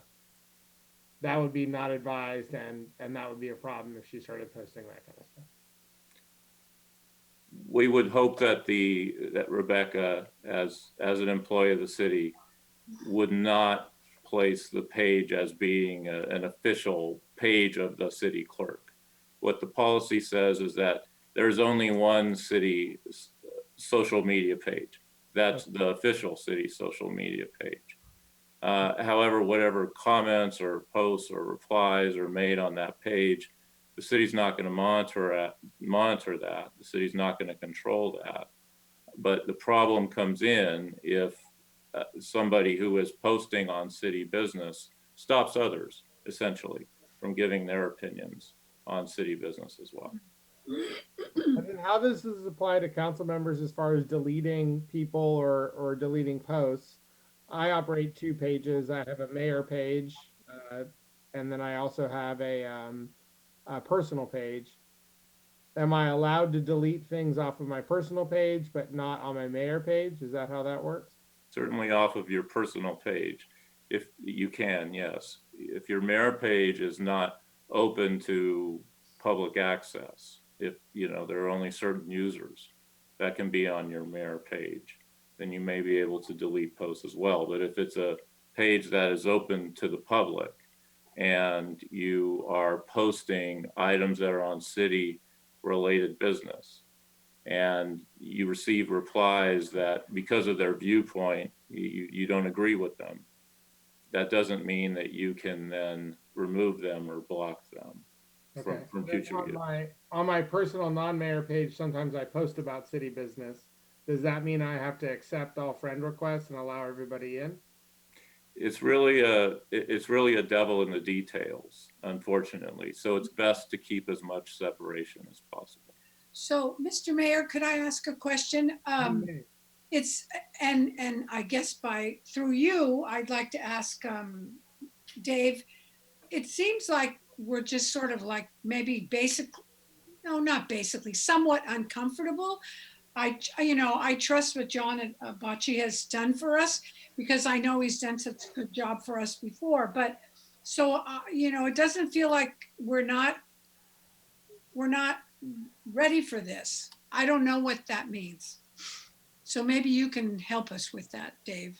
Would it be possible? I think maybe we could table this discussion and bring it back to council, and that would give us time to kind of review and talk individually with the city attorney. Is that kind of a request? Sure. This isn't an easy policy to think through, so it's nice that you're spending time looking at it. It's perfectly okay to have it brought back. I have, if we're gonna do that, I had some comments I want to make about it that I just would want to share before if we're gonna continue it, just so people could also think about whether they care about these things or not.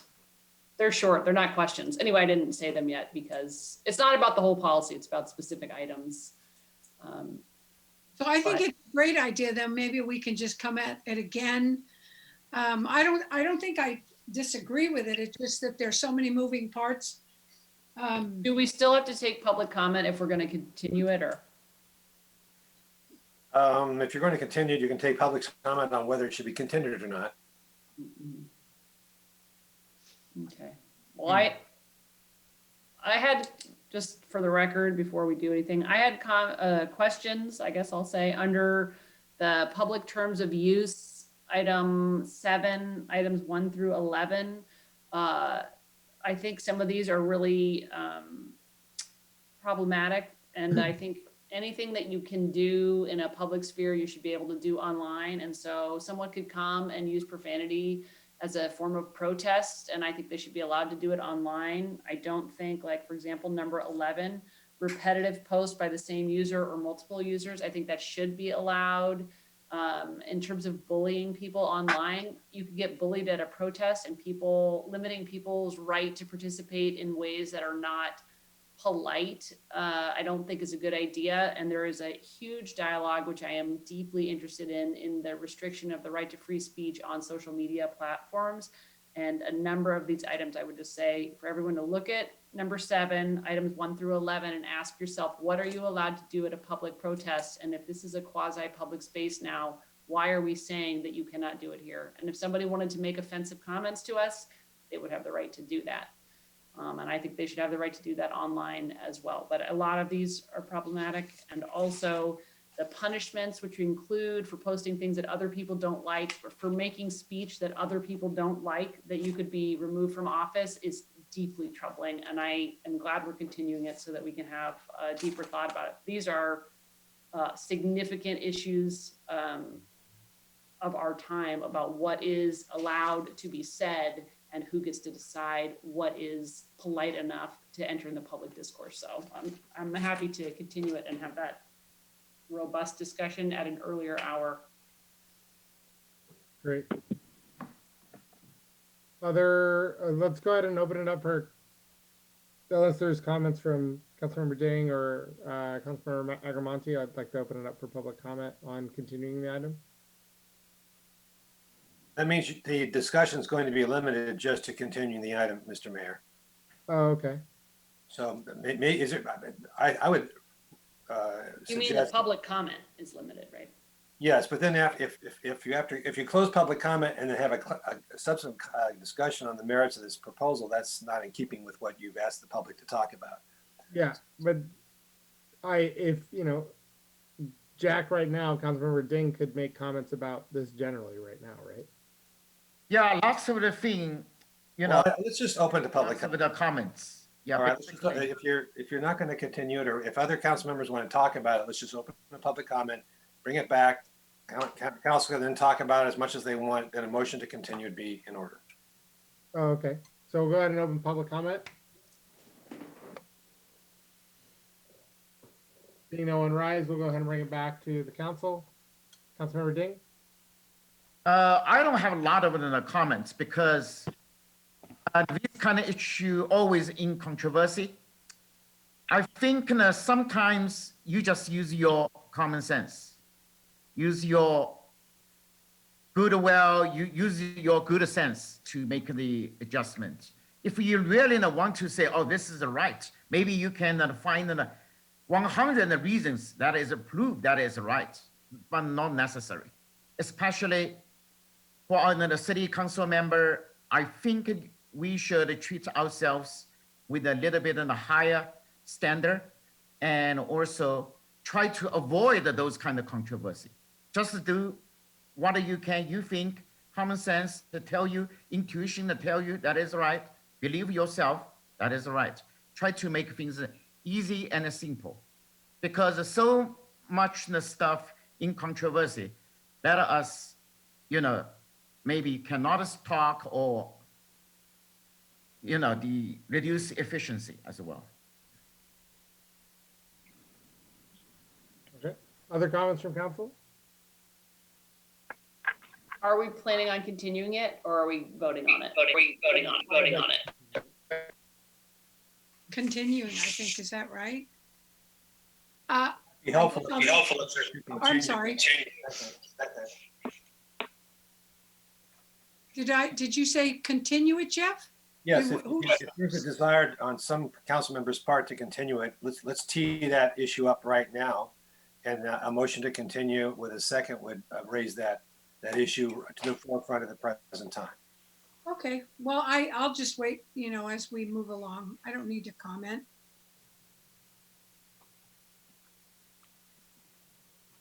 Mayor Harvey, would you like to? I'll move. You want to move then, Amy? Go ahead. No, I just want to know if you wanted to continue it or discuss it. I think it's important that we continue it. I think there's serious questions among council members about this. I think I'd like to do more kind of research and thinking on it. So that's where I'm at with this. All right, motion to continue it to the next hearing, next city council meeting. Second? Actually, the next city council meeting, I think, would be, your interviews with the new, potential new. So if you maybe give us, maybe continue indefinitely, we won't punt it too far. Is that all right? That sounds good. All right, Okay. motion to continue it and to be reset by the city manager and mayor at a appropriate date. Though I do appreciate this being brought to us because I think we have had some issues with this on our own council. So I'm glad that we're talking about it. Great. Do you have a second? I second. All right, roll call vote. Vice Mayor Agramonte, Aye. Councilmember Dean, Aye. Councilmember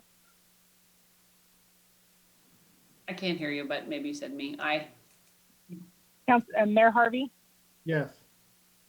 Thank you. The motion carries unanimously. Great.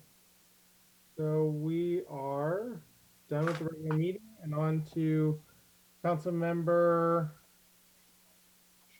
reports and comments. I would just like to point out and mention that it is the first day of Black History Month, and so I encourage everybody to engage with that as best you can and learn more about the history of African Americans in the United States. And so just want to celebrate that. And I know everybody on council is, and so just wanted to acknowledge that it is the beginning of Black History Month. And yeah, that's what I wanted to say. Thank you. I have a question for the city manager. I've gotten questions, and I think this is why Mayor Fopley is on, about our votes on these different appointments that we were supposed to pass on to the Board of Supervisors. And I think the deadline, like for ABAG and the Golden Gate Bridge District and all that. And I think that somebody told me the deadline was next week. What is the what are we doing about that? So the city clerk can correct me, but it's my understanding that here in Sonoma, we let the mayor make those appointments. And the mayor also has the discretion to do nominations on the fly or votes on the fly there at during that meeting on, later in February here. That is not my recollection of past years. That actually was the way it was. It came to the council, the letters of interest, and we had the discussion regarding the groundwater sustainability. There was a discussion from Councilmember Cook that needed an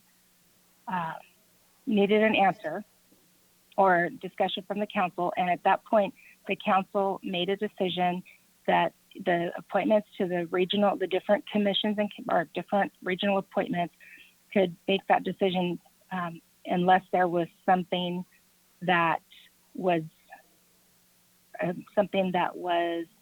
not that the council had discussed. That was the way it changed.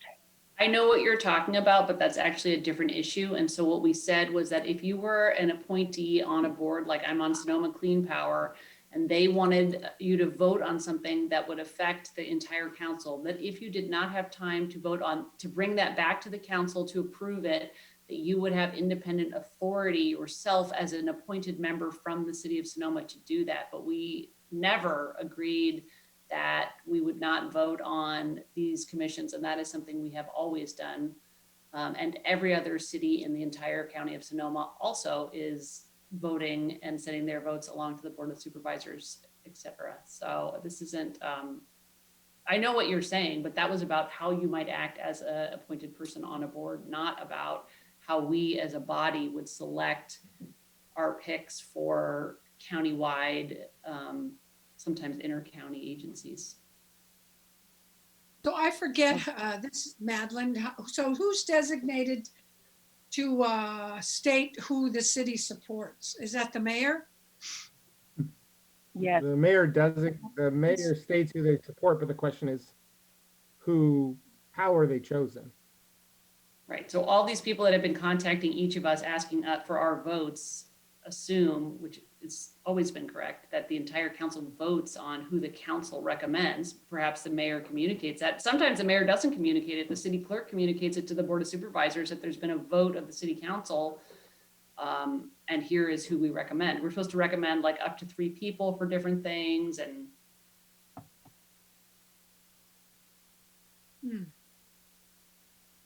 Well, so again, I was acting under this understanding. Yeah. And I apologize if that's not the case. If you did want to change that, we would likely need to call a special meeting, which is certainly doable, and agendize those choices in time for the regional meeting.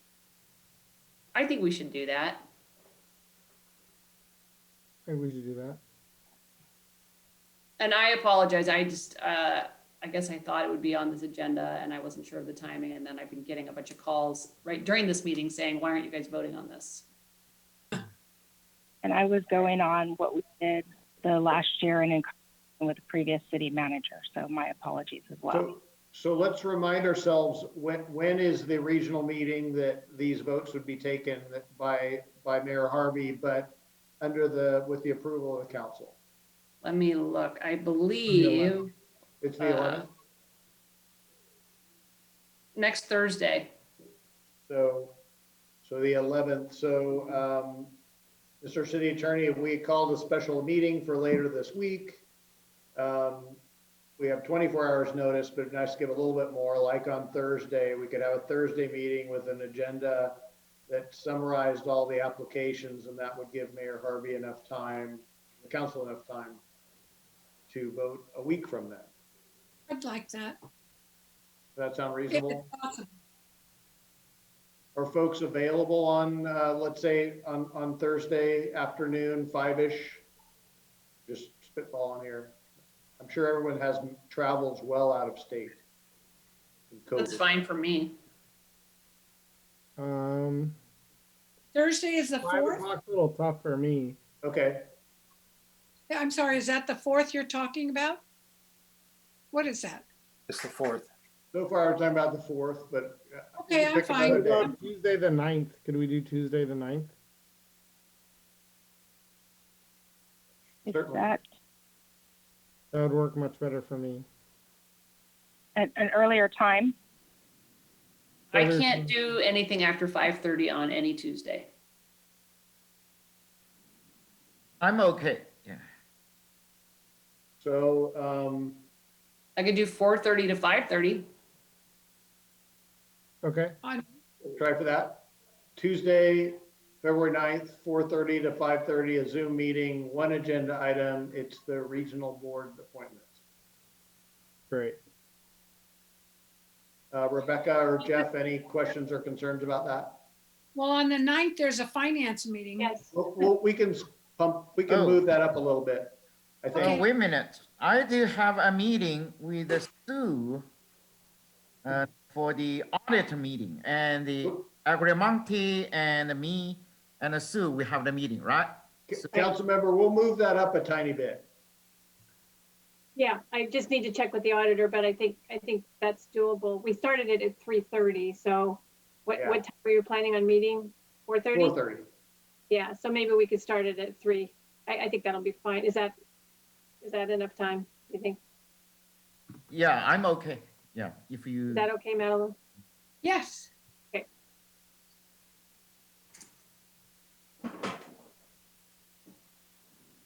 Great.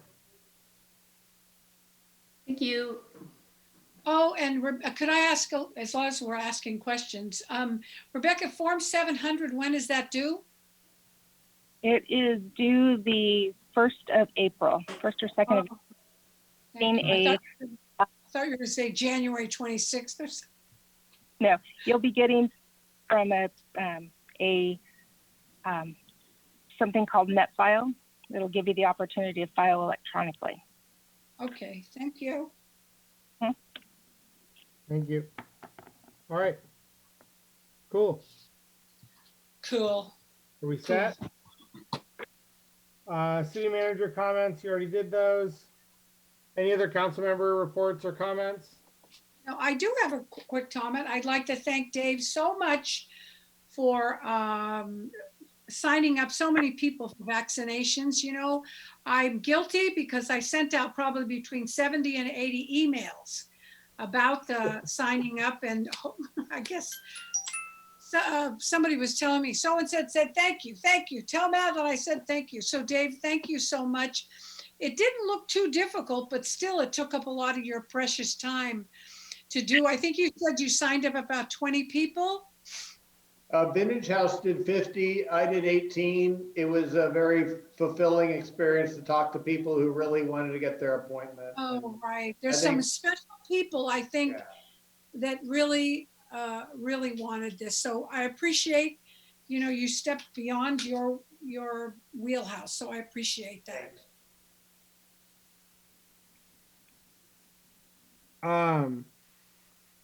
Yeah, so I guess, yeah, I would like to talk about that. Do we have there was a discussion around volunteer signups for cemetery cleanup. Dave, do you want to talk a little bit about what's going on with the cemetery, with the group? Yeah, sure. And I'll try to put this in the chat. Actually, maybe I'll be able to share my screen here. Thanks. This will not take very long. I know everybody's tired. Okay, so folks know that the Mountain Cemetery had experienced some really tough vandalism a couple weekends ago already. And so there is an opportunity for folks to help us clean that up. It may be as soon as this Saturday. The sign up location is on our website, sonomacity.org, and then /mountain-cemetery/. This is a sign up, you could just pick this one event. We'll provide the paint. You just provide your grubbies and your mask and help us paint that. And then also, if you wanted to be part of a kind of a stewards group that would help monitor the cemetery for future vandalism and avoid it, that's your sign up location. So thank you, Mr. Great. Thank you. So that's sonomacity.org/mountain cemetery. Everybody get that out and we'll have a good time this Saturday cleaning all that up. That's cool. It got on the website so fast. I like that. Yeah, great job by the city team. Thank you to Colleen Ferguson for all of her work on this. Thank you to Dave and our PIO team for moving on this. We had a number of people reach out to myself after I posted about this, and especially after the article came out in the IT, requesting. We had Rotary reach out and a bunch of individual citizens saying, "Hey, I'd love to help, and I'd love to get involved on a volunteer basis." And so it looks like we already have eight volunteers. So I called Dave, and Dave said, "Let's do this," and talked to Chief Orlando, and Chief Orlando was like, "We want to do some volunteer work too." So just amazing how quickly it came together, and just thank you so much, Dave, for being so flexible, and thanks to the team for making this happen so quickly. So we'll get it done and get it cleaned up, and we'll have a little crew going through and monitoring. So hopefully we'll abate that problem. All right, great. Jeff Walter, attorney at law. I just have a quick reminder. This is consistent with our discussions about social media earlier this evening. Recall that effective January 1 this year under the Brown Act, you all have the right on your own social media platform and Facebook page, for example, or otherwise, to answer questions, provide information to the public, or solicit information from the public regarding city issues. However, no other council member can directly respond to those posts. They cannot comment on your posts. No other council member can do a thumbs up, for example, on your particular post, and they cannot forward something you might be posting on your page. Remember that. You can read it. You can read whatever other council member says, but you cannot directly respond to it or pass it on to anybody else. Thank you. Thank you. Great. Thank you. You can't pass it on to anyone else that is on the city council, or you can't pass it on to anyone else, period.